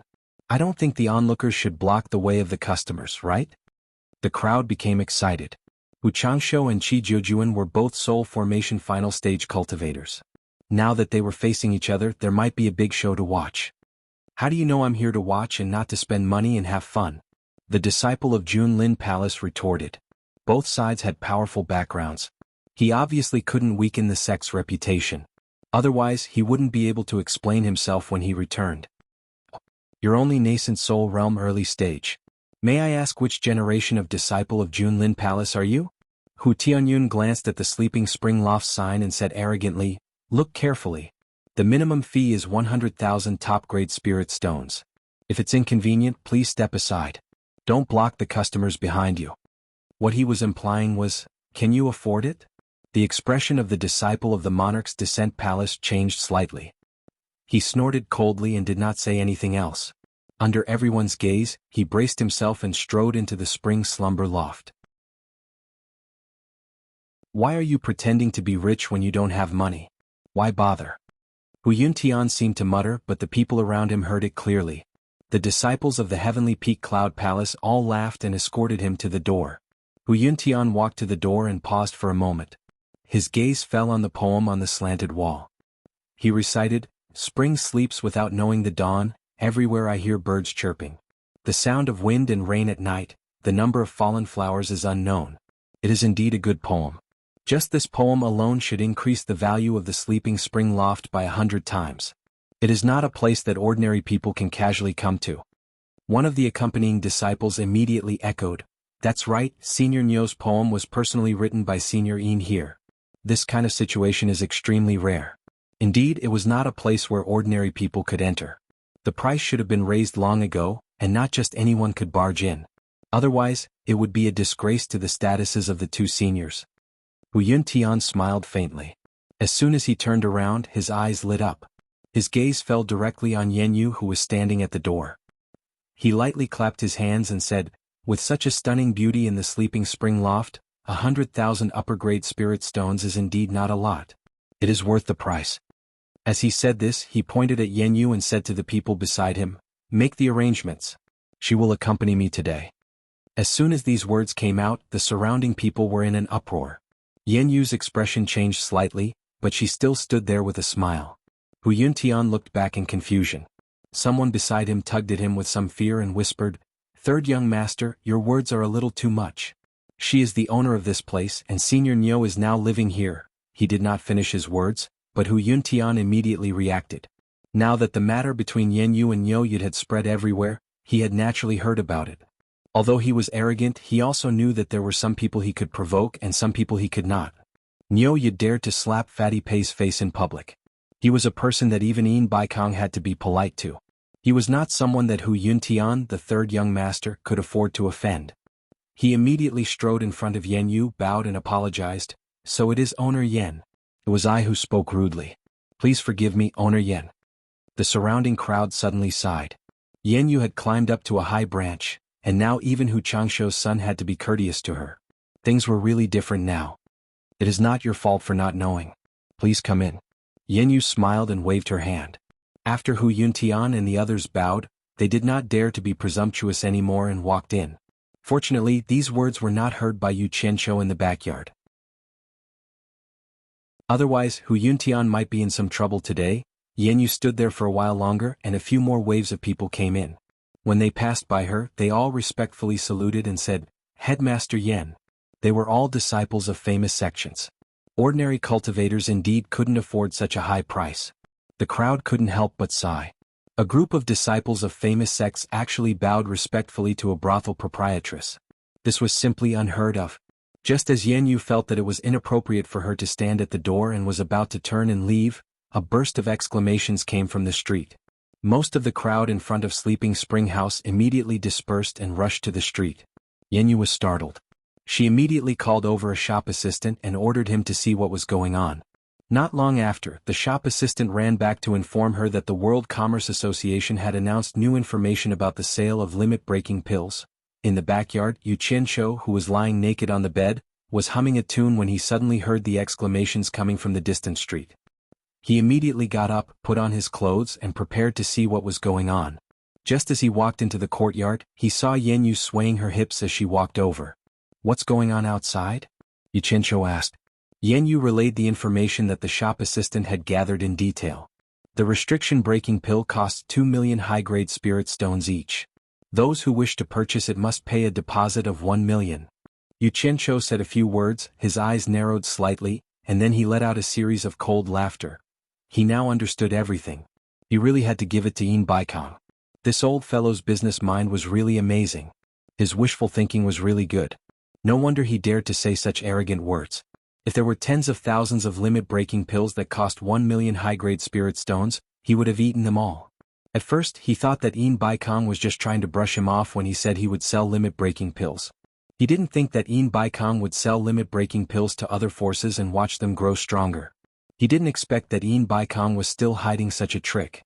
For example, if an early-stage foundation establishment cultivator wanted to raise their cultivation to early-stage tribulation passing, they would need 9 limit-breaking pills, which were worth 1 million. In addition to the 1.2 million or so spirit stones used, one cultivator would need to spend about 10 million high-grade spirit stones. Now that he was selling limit-breaking pills for 2 million each, it was equivalent to giving Yin Baikong one for free. The more people bought, the more limit-breaking pills he would get for free. In the end, he only needed to pay a small portion of the spirit stones for the World Commerce's disciples to absorb spiritual energy to raise their cultivation. With the World Commerce's financial resources, it wouldn't be a problem at all. The limit-breaking pills he consumed would be equivalent to getting them for free. What was even more amazing was that Yin Baikong actually used the tactic of paying a deposit in advance. In other words, no matter how many limit-breaking pills he bought from him in the future, he would still have to fork out the capital of the few billion he gave him before. If he played it even more ruthlessly and got the deposit of 5 billion, he could immediately buy another 5,000 pills from him. He wouldn't even have to fork out the capital because once the previous 5,000 limit-breaking pills were delivered to the buyer, the original capital of the few billion would be recovered. Yin Baikong didn't have to bear any risk at all, because if he played it this way, the 5,000 limit-breaking pills he had on hand would put him in an invincible position. Amazing. He had succeeded in this gamble and was now sitting on the fishing platform. Previously, he really thought that Yin Baikong would need to mobilize a large amount of the world commerce's working capital to buy the pills. Now that he saw the situation, he decisively made a move and got back the capital with interest. In the future, he wouldn't need to mobilize a single cent of the world commerce's working capital. With his methods, no one from the various countries would be able to escape his grasp. Perhaps some people would say that 2 million per limit-breaking pill was too expensive and that no one would buy it. But the real limit-breaking pill was so miraculous that it couldn't be bought for 2 million per pill. Moreover, for the various countries, starting from accepting a disciple and nurturing him to the early stage of tribulation passing would take many years, including daily expenses. Even if they spent 40 to 50 million high-grade spirit stones, they still might not succeed. Now, they only needed to spend 10 million high-grade spirit stones. Even with the price of the 7 treasures pill, it wouldn't exceed 20 million. Moreover, it was a quick success which was equivalent to creating a group of early-stage tribulation passing experts for their own use. Who could resist such a temptation? And the most fatal point was that they had no choice but to buy it. Who would be willing to watch others grow stronger and threaten them? Selling the 7 treasures pill at its original price would not earn a single spirit stone. From this, it could be seen that Yin Baikong had asked for the right to buy and sell the 7 treasures pill not to make money. In reality, it was to control the supply of the 7 treasures pill and choke the throats of those who bought the limit-breaking pill. No matter how many limit-breaking pills you bought, you couldn't surpass the influence of the world commerce. If the buyer felt that it was unfair, then they could choose not to buy the limit-breaking pill and someone else would buy it. The 7 treasures pill was controlled by Yin Baikong, so the initiative was in his hands. He could decide how he wanted to play. Others couldn't refuse to buy the limit-breaking pill. You think it's unfair? You don't want to buy it? Fine, I won't force you. I can sell some of the 7 treasures pill to your opponents as long as you can sit tight. If everyone buys it, that's fine too. It's not that I won't sell the 7 treasures pill, but I'll sell it slowly. However, I don't know when I'll be able to sell it. Chapter 6:13. Furthermore, everyone would receive an equal share. Even if there were more, it wouldn't be enough for so many countries to divide it. Even if they took out 10,007 treasures pills at once, if they were divided among 300 countries, each country would at most get around 30 pills. When the time came, he would have an excuse to say that his refining speed was just that. For the sake of fairness, no one could do anything to him. If you were not satisfied, you could ask others to buy less and sell the rest to you. But who would agree to this? But the World Chamber of Commerce was different. As long as they earned enough money, they would immediately have enough limit-breaking pills and 7 treasures pills to use together. This way, Yin Baikong would be taking everyone's money and earning everyone's money. If they provided enough limit-breaking pills, he could use the 7 treasures pills as leverage to extract as much spirit stones from the various nations as possible. When the time came, he might not even need to spend a single spirit stone to use the spirit stones from the various nations to raise the cultivation of every disciple of the World Chamber of Commerce to the early stage of passing tribulation. Imagine how terrifying it would be if all the disciples of the World Chamber of Commerce became passing tribulation experts. Just the thought of it sent shivers down one's spine. Even if someone killed Yin Baikong, any small leader of the World Chamber of Commerce could easily lead a group of disciples to retaliate. That would be unbearable.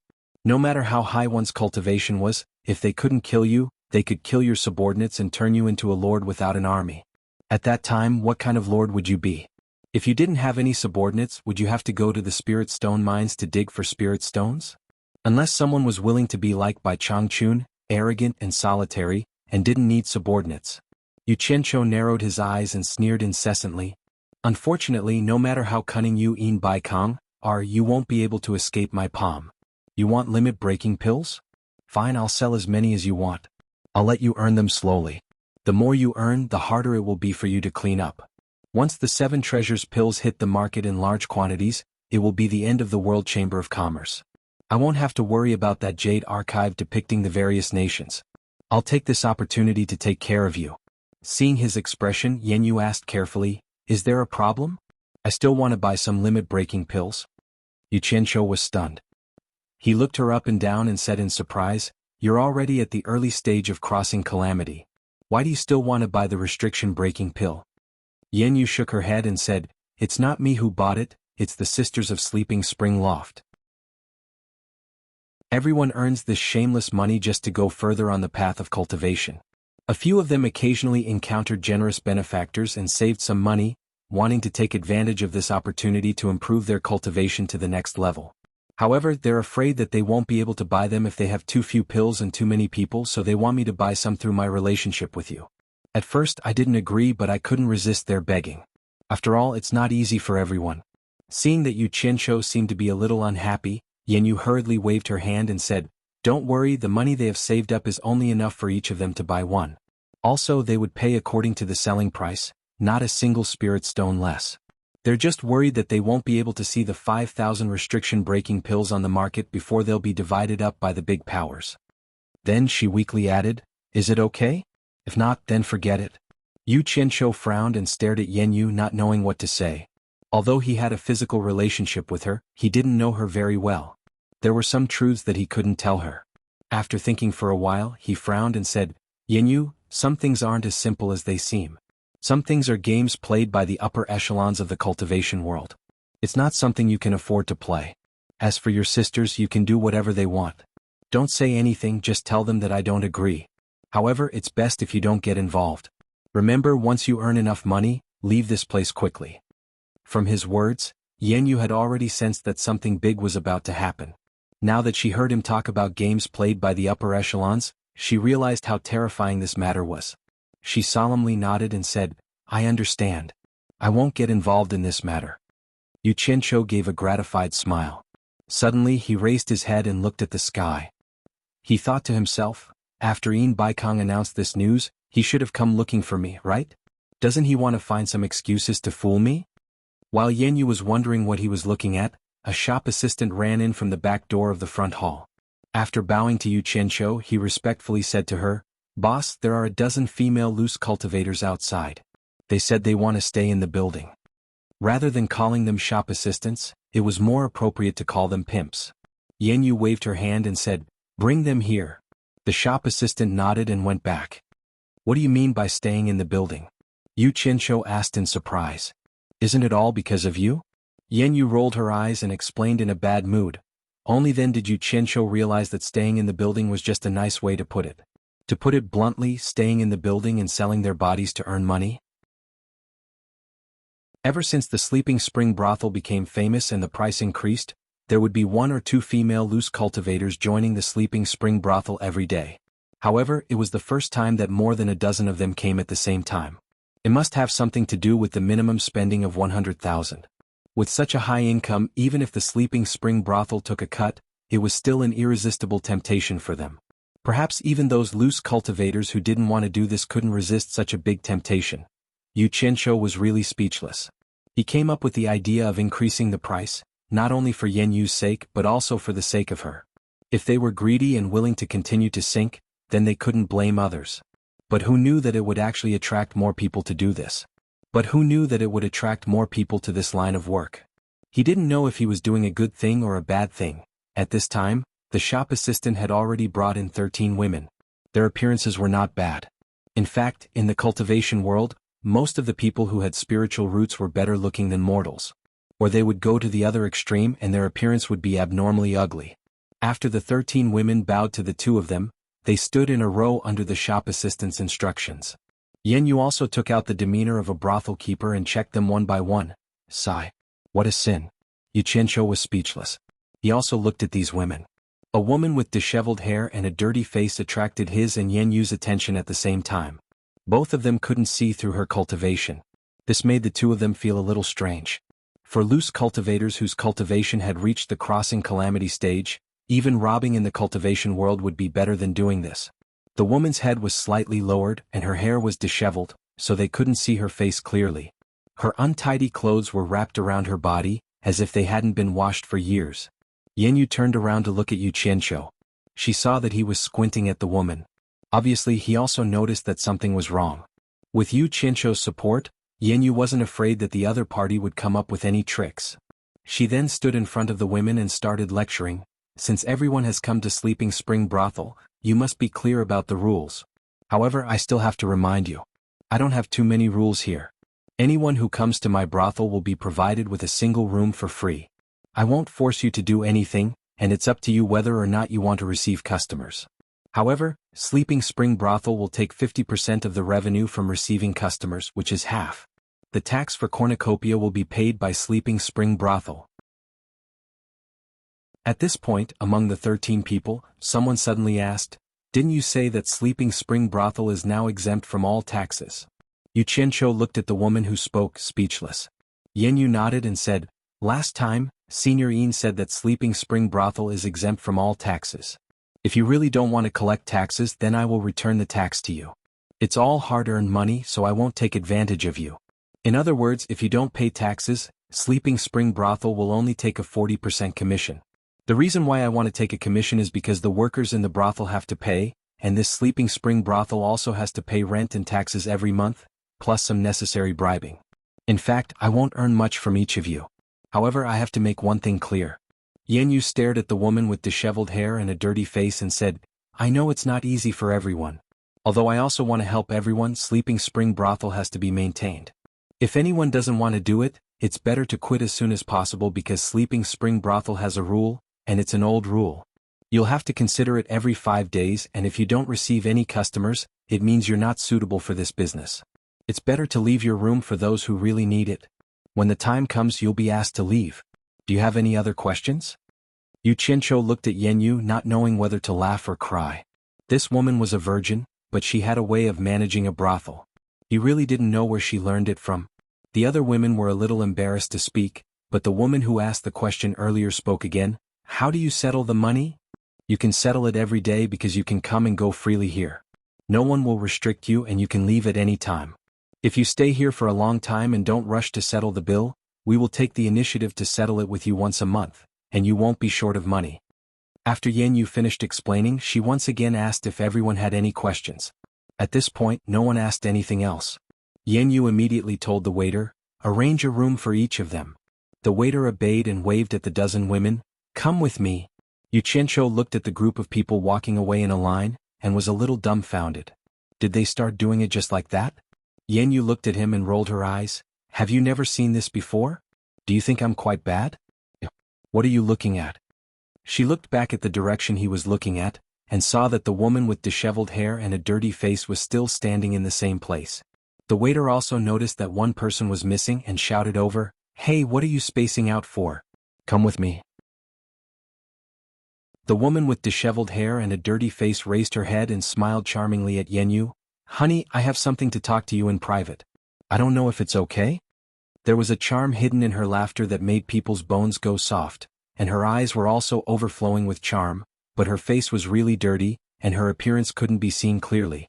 As soon as Xianxia heard this voice, he was startled. He felt that it was very familiar, so he stared at her suspiciously and carefully looked at her.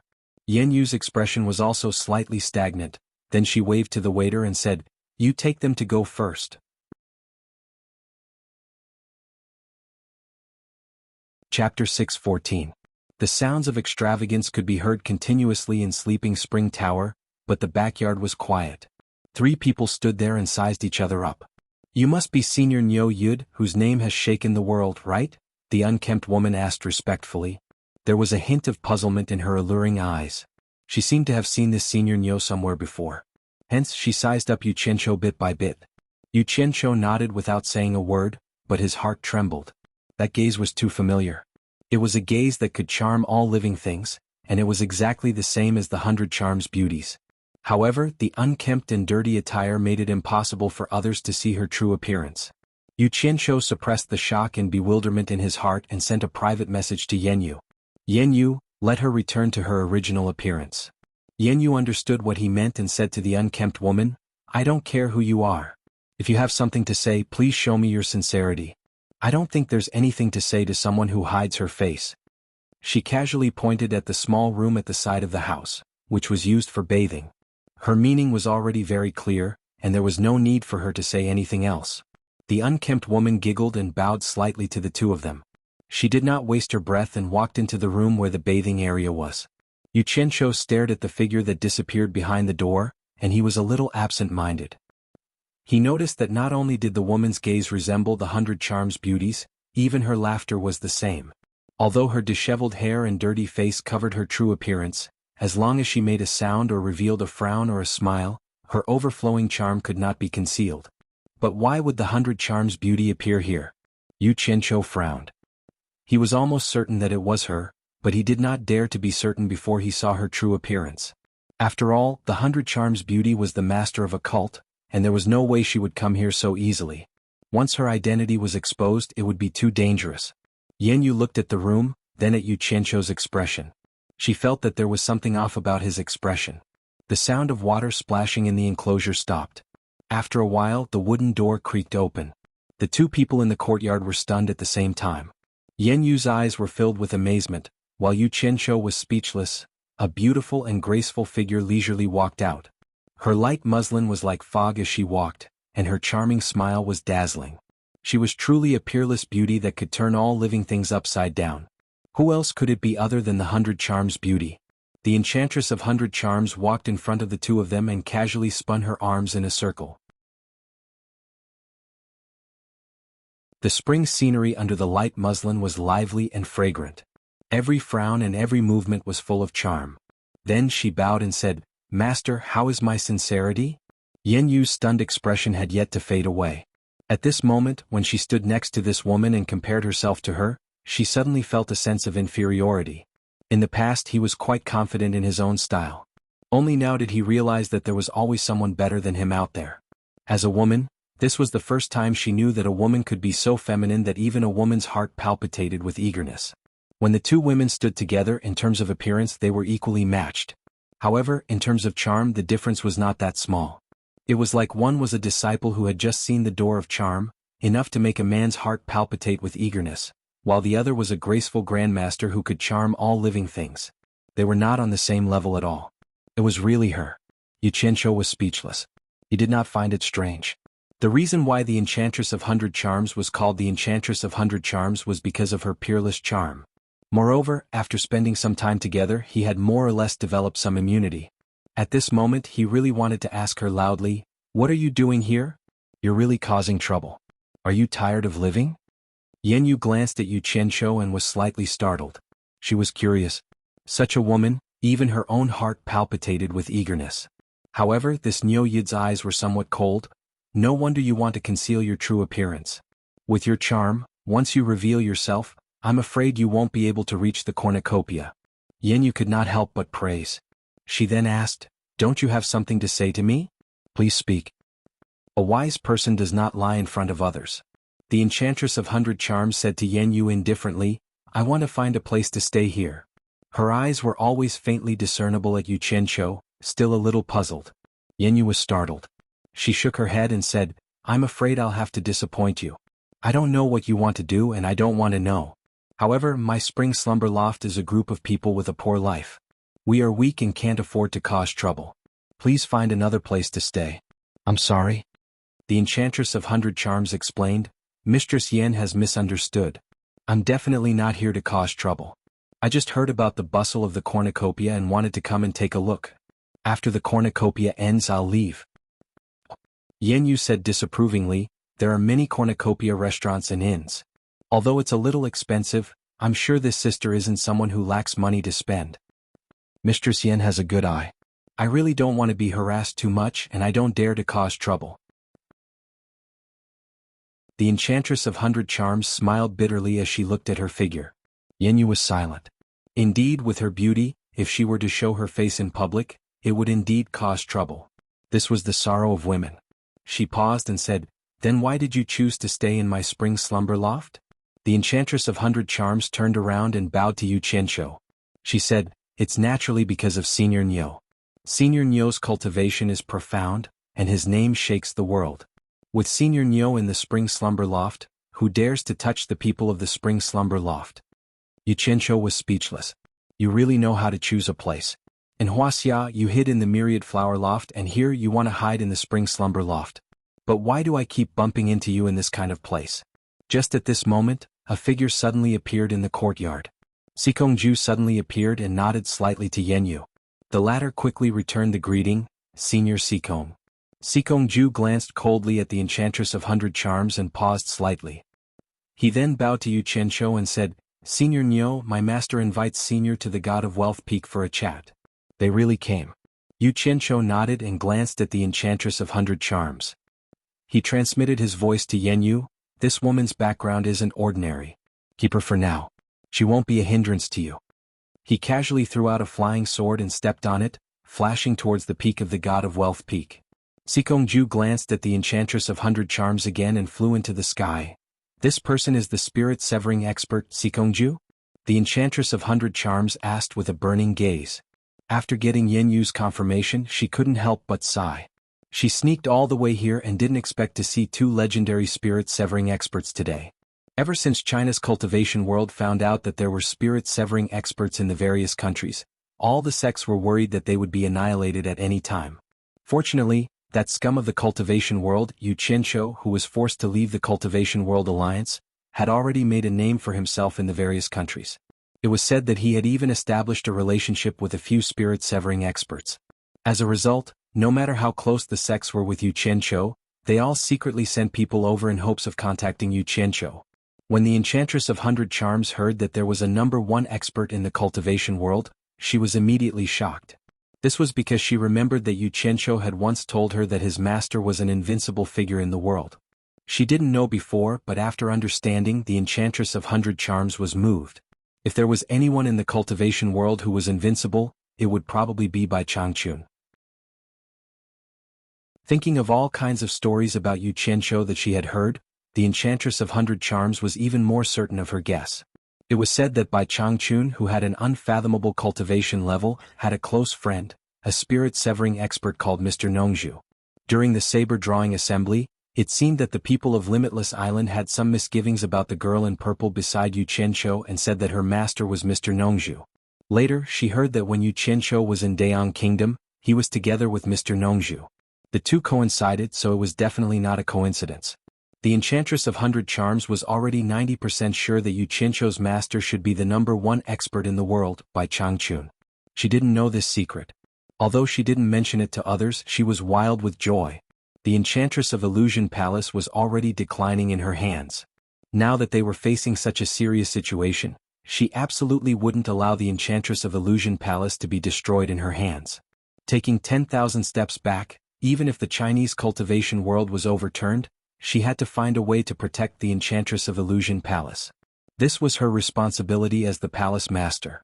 However, the spirit-severing experts who stood at the peak of the cultivation world in all the countries were a group of powerful existences.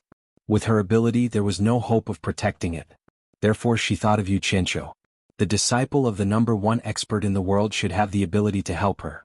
However, how could the remaining elders of the Enchantress of Illusion Palace let the palace master take the risk so easily? Under the strong resistance of the elders, she still resolutely decided to come to find Xianxia for help. The reason she convinced the elders was that all the sects were sending people to contact Xianxia. However, she had a close relationship with Xianxia, so she had an advantage over others. For the stability of the Enchantress of Illusion Palace, before she left, she passed the position of Enchantress of Illusion Palace to an elder. She knew that her beauty would cause trouble. After sneaking in here, she had been dressing herself up unsightly and secretly looking for Xianxia everywhere. However, when she arrived here, Xianxia seemed to have disappeared from the world.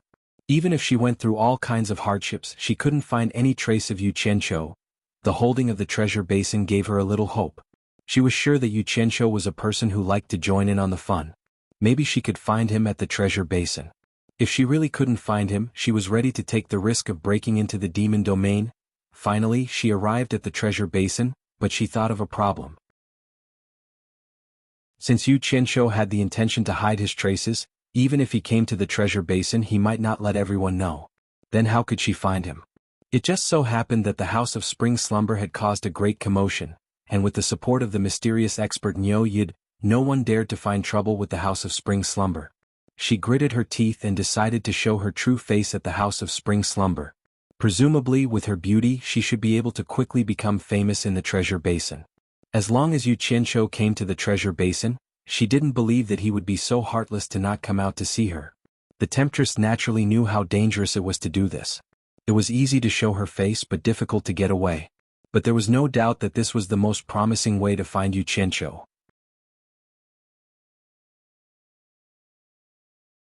Chapter 6:15. The Cornucopia Assembly opened with a bang. The Cornucopia Assembly, the headquarters of the World Chamber of Commerce, suddenly became the focus of the entire cultivation world. The scale of the Cornucopia Assembly this time was far larger than any previous one. The number of participants greatly exceeded the expectations of the World Chamber of Commerce, and the entire Cornucopia Assembly was already overcrowded. At the end of the day, the reason why the heroes of the cultivation world were willing to participate in the banquet was probably because of the restriction-breaking pill. Crooks and honest folk mixed together, and this was often the time when accidents were most likely to occur. The World Chamber of Commerce had no choice but to mobilize experts from their branches. The most shocking thing was that soul formation experts, who were rarely seen in the past, also appeared in the Cornucopia Assembly. From time to time, there would be a burst of exclamations from the crowd moving around the cornucopia. Everyone would always see the flow of people separate at the entrance of the various countries' shops, only to see the legendary lord of the soul formation stage, surrounded by their respective forces, settled down in their own shops. Hua Zongming of the Dayan Nation is here. The crowd rushed towards the Dayan Nation's shop. Pei Fong of the top 10 experts of the soul formation final stage is here. The crowd rushed to the street where the Millennium Nation's shop was located. Hu Changshou of the Eastern Nation is here. The crowd turned again. The lords appeared one after another, shocking the low-level cultivators who had come to pay their respects to the grand event. They happily roamed all over the place after hearing the news, just to catch a glimpse of those legendary figures at the top. I'm as fat as him. I'm as thin as him. I'm about the same size as him. My nose is the same as his. Our hairstyles are the same. Every time an expert appeared, many cultivators would be excited. They found that they could actually find something in common with themselves from these legendary experts. Even if they had the same full beard, it could make them as excited as if they had been injected with chicken blood. For those cultivators struggling at the bottom of society, Being able to find even a tiny bit of similarity with themselves from these legendary experts would undoubtedly magnify it in their hearts by a million times. Their originally gloomy and bumpy path of cultivation would instantly be filled with light. On the first day of the assembly, so many top experts had arrived. This was unprecedented. They ran around tirelessly, admiring the legendary soul formation experts one after another. Xuanhuan, the world's second expert, Xuanhuan is here. Xuanhuan is here too. The excitement that lingered on the streets immediately reached a climax, and the crowd surged forward like water. A few people couldn't hold back and soared into the sky. During the treasure basin meeting, except for the law enforcement guards and soul formation experts, no one else was allowed to fly in the treasure basin. Otherwise they would be severely punished. This was an agreement that all the countries had agreed to. After all, everyone had their own businesses here, and too much chaos was not good for anyone. On the roof of the street, an expert at the end of the crossing calamity stage suddenly turned his head to look at the people who had flown up. He waved his hand and shouted, "Capture them! Kill them without mercy!" More than a dozen figures suddenly appeared from all directions, immediately blocking the three people in the air. The expressions of the three of them changed drastically, and they immediately came to their senses. They realized that they had done something stupid in a moment of impulse. One of them immediately begged, "I didn't do it on purpose, give me more." Ah! A few screams followed. The law enforcement guards didn't listen to any explanation at all. They obeyed and killed the three of them on the spot. The three people's hot blood splashed in the air, and several severed corpses smashed into the crowd, cooling down the overheated atmosphere on the street. Xianxia, who was searching midway, witnessed this scene with his own eyes. He looked at the person on the roof who ordered to kill without mercy and nodded slightly with a look of approval. He was worried that there were too many people and that everyone would be too excited and something would happen. Now this decisive kill had produced a great effect. What made Xianxia most satisfied was that this person was none other than his third disciple, Xianxia. Xianxia was the law enforcement chief of the treasure basin meeting, and he was responsible for maintaining the order of the meeting. Xuanhuan frowned slightly as he looked at the respectful gazes around him. He didn't expect his appearance to cause such a big commotion. He didn't like to enjoy the feeling of being superior to others. His figure flashed and he disappeared without a trace. My clothes. My clothes. A young cultivator in the crowd was pulling at his grayish-white robe as he spoke incoherently. A fellow disciple next to him asked suspiciously, "What happened to your clothes?" "So Senior One likes to wear grayish-white robes just like me." The cultivator danced excitedly. "Tiske." The fellow disciple sneered. "Do you think your cultivation will be the same just because your clothes are the same? Idiot." The cultivator said solemnly, "That's not necessarily true. My taste is similar to Senior Wen's, which means that our understanding of cultivation will also have something in common. In other words, I'm also very likely to become a soul formation expert one day." "Senior brother, where are you going?" "Wait for me." In the unused attic on the top floor of the sleeping spring loft, it was elegantly decorated, and the incense burner placed on the horizontal table was emitting green smoke. Xianyu sat on the side and sipped on a small cup of tea. She silently looked up and down at the allure beauty standing in front of the wooden window. She didn't know why Nyoyud wanted her to take this person in. Could it be that he took a fancy to her beauty? The allure beauty had been watching the movements on the street in front of the wooden window. The waves in her heart hadn't stopped. The legendary soul formation experts appeared one after another. It really shocked her. Xianyu got up and gently walked to her side. She glanced at the lively street below and casually asked, "You said you came to Cornucopia to find someone. Who are you looking for? If it's convenient, you might as well tell me. I've been in Cornucopia for many years, maybe I've heard of him." The allure beauty turned around and was silent for a moment. Then she smiled sweetly and said, "The person I'm looking for is called Xianxia." "Xianxia?" Xianyu was stunned. "Did I hear that right? You came to Cornucopia to find that murderous butcher Xianxia?" The allure beauty nodded with a smile, but there was an imperceptible bitterness in her smile. Xianyu smiled bitterly. "Then I'm afraid you've come to the wrong place. Now that there are so many soul formation experts here, almost all of them are people that Xianxia has offended. How could he come to Cornucopia at this time? Isn't he courting death? He should come." The allure beauty looked at the street. She thought that there was no reason to be afraid of him just because he was the disciple of the world's #1 expert, Bai Changchun. However, she had never heard anyone say that he had a relationship with Bai Changchun. "Are you so sure?" Yanyu was a little surprised. Then she nodded thoughtfully. Maybe. With Wen Lanfeng's support and Wen Lanfeng's coming to cornucopia, that Yu Qianqiu might really come. However, I'm afraid that he won't show up openly. In that case, how can you find him? There's a way. The allure beauty pulled out a zither and smiled. I'll sing. Yanyu's eyes lit up. Yes. I heard that Yu Qianqiu is very talented. Every zither song he makes is rare in the world. Unfortunately, I've only heard of his name. I've never heard him in person. Could it be that you can play and sing Yu Qianqiu songs? To tell you the truth, Yu Qianqiu and I are old acquaintances. He once wrote a song for me. There shouldn't be anyone else who can play it. If he comes to cornucopia, I hope he'll follow me. The allure beauty smiled. Old acquaintances with Yu Qianqiu? Yanyu muttered. She sized him up with a profound gaze and said with a faint smile, if I'm not mistaken, you should be from the cultivation world of China, right?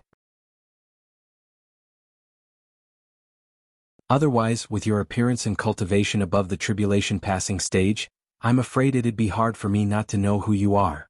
The enchantress of allure smiled but did not say anything. Yanyu did not ask much as long as she knew what was going on. She smiled and said, if Sister Yi were to show her face and sing here, I'm afraid that the reputation of my sleeping spring loft would be even higher. Outside cornucopia, a passage appeared in the roiling clouds. It was a special passage for the lords and spirit-severing experts of various countries. 6 disciples of the World Commerce Company stood guard in the air to guide them. At this moment, a figure flashed out of the passage. The 6 disciples bowed in unison. It was none other than Xikongju. Xikongju silently floated in the air, looking into the distance. Clearly he was waiting for someone. The 6 disciples looked at each other. They didn't know who was coming for the second in command of the World Commerce Company to personally welcome them. When Wen Lanfeng came, he didn't come out to welcome them. Could it be the world's #1 expert, Bai Changchun? The 6 disciples looked at each other, their hearts thumping. If they could see the mysterious Bai Changchun with their own eyes, it would be a blessing of 3 lifetimes. In fact, the 6 of them were thinking the wrong thing. If it was really Bai Changchun who came personally, it would be strange if Yin Baikong could sit still in God of Wealth Peak. He would have come out to welcome him. Moreover, none of the lords who arrived early would be able to sit still. They would all obediently come out to welcome him. Not long later, 2 black dots appeared in the distance.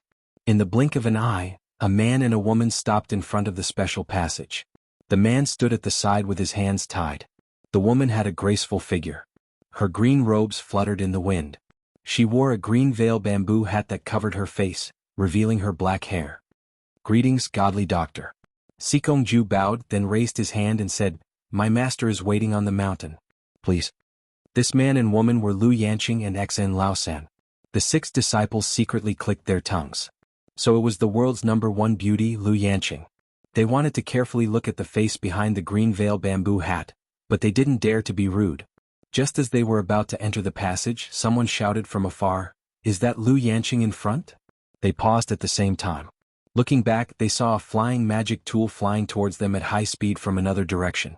When they arrived, they saw Nongzhu looking at them with a smile. Behind him stood 2 women. Xikongju was slightly startled. He cupped his hands and said, so it's Mr. Nongzhu. You're welcome. Nongzhu waved his hand. He stared at Lu Yanqing and sized her up. Lu Yanqing, how rare. Why are you here? Nongzhu, you're here. Her voice was as light as an orchid in an empty valley, and as clear as an oriole's cry. Lu Yan's gaze behind the curtain landed on Ziyi's body and said softly, Ziyi is here too.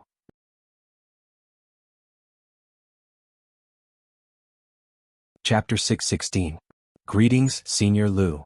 Ziyi stuck out her tongue and smiled. Obviously, it was not the first time she saw Lu Yanqing. Furong did not know any of them, but she also followed suit and bowed. Nongzhu, who is this lady? Lu Yanqing looked at Furong and asked in confusion. Nongzhu laughed and said, her name is Furong, an old friend's disciple. She came with me to see the cornucopia. Nongzhu had many friends, but not many could be considered old friends. Lu Yanqing's gaze suddenly stopped at Furong's waist. On the black jade pendant with cloud patterns, there was a frightening word Bai engraved on it. Nongzhu's old friend's disciple? Lu Yanqing's breathing quickened slightly. It was not the first time she saw this jade pendant, but now it was worn on this slightly shy woman. Then her master is, so it's Lady Furong. Lu Yanqing's gauze moved and she rarely took the initiative to greet a junior. Old Xian had seen Farong in Daong Kingdom, but they had never spoken. This girl was hanging out with Nongzhu at that time, so he did not find it strange. But seeing that his master valued her so much, he was somewhat curious. Sikongju was not blind, so he naturally saw the jade pendant. He had also seen this jade pendant before. His pupils suddenly shrank and the expression on his face twitched. He looked at Farong and swallowed his saliva with difficulty. He rarely cupped his hands and said to Farong, "So it's Lady Farong." The 6 disciples were also not fools. They also felt that the atmosphere was a little strange. Sikongju actually took the initiative to bow to a junior? The gazes of the 6 people also fell on Farong with uncertainty. Who was this? Farong timidly returned the greeting to the 2. She did not know what the jade pendant on her waist meant, and did not know how much pressure it was for the people who knew this jade pendant. Nongzhu looked on from the side and was quite satisfied. She admired herself for using Yu Qianqiu to seduce Farong, and then using Farong to steal a jade pendant from Bai Changchun. It was a rare opportunity to borrow the tiger's might. She laughed and said, "Don't dawdle here. Let's go in first." "Please." Sikongju waved his hand solemnly. Then he led them into the cornucopia, and the group headed straight for the God of Wealth Peak. Not long after Yin Baikong sent Niu Yid away, Sikongju arrived with a few people.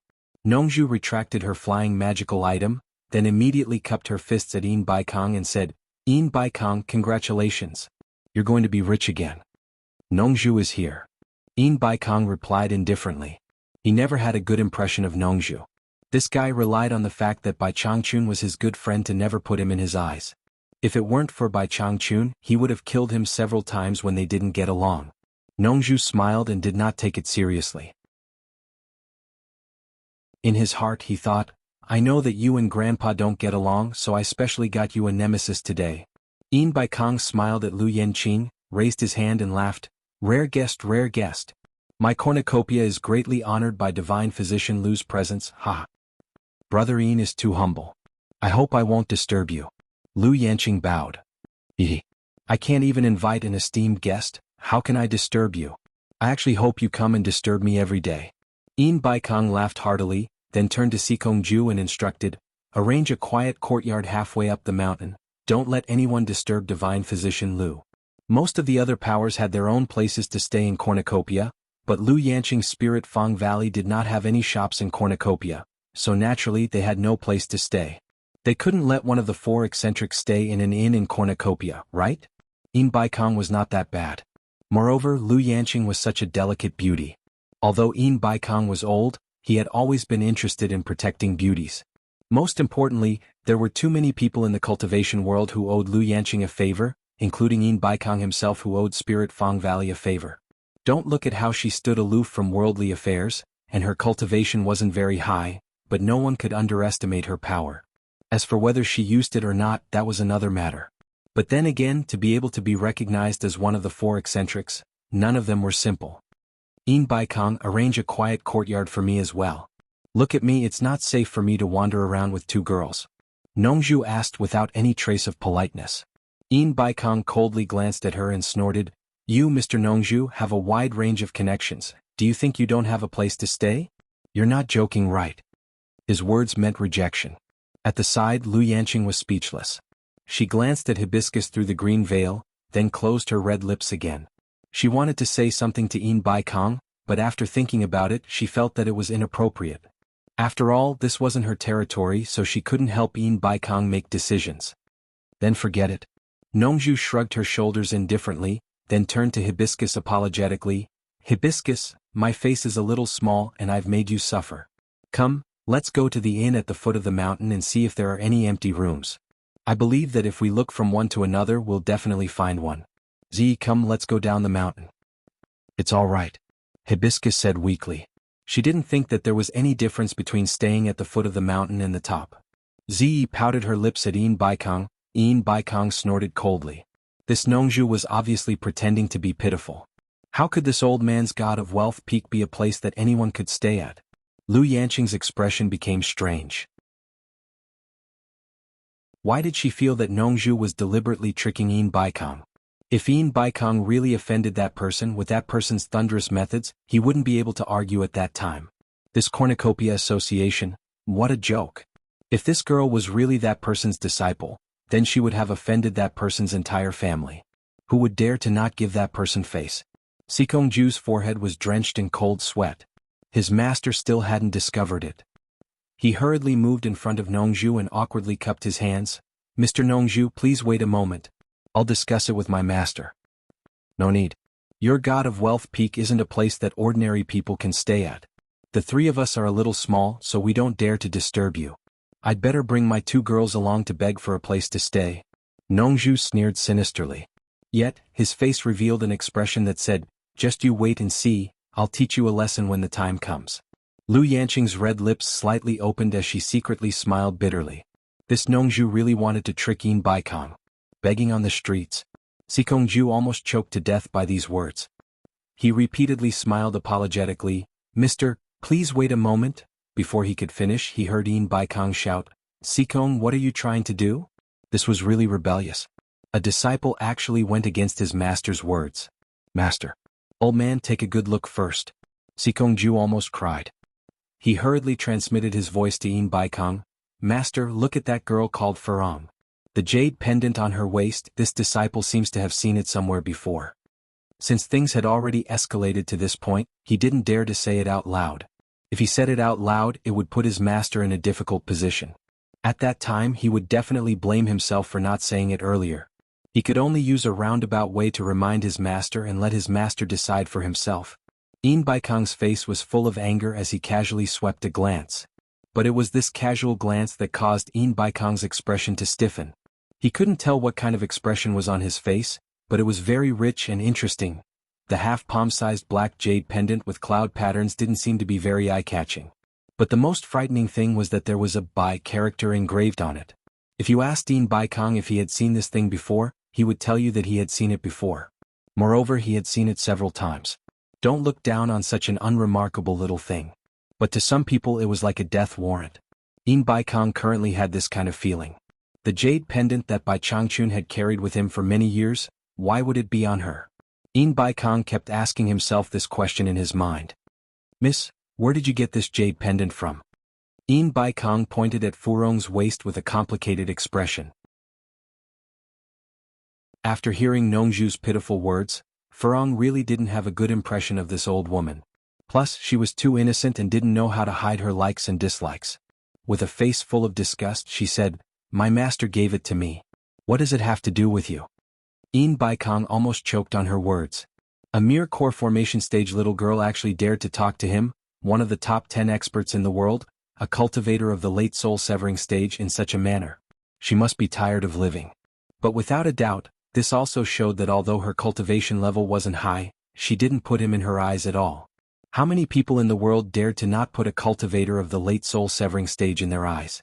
Not to mention this little girl. This jade pendant belonged to Bai Changchun, and she said her master gave it to her. Then her master is... Yin Baikong's expression twitched.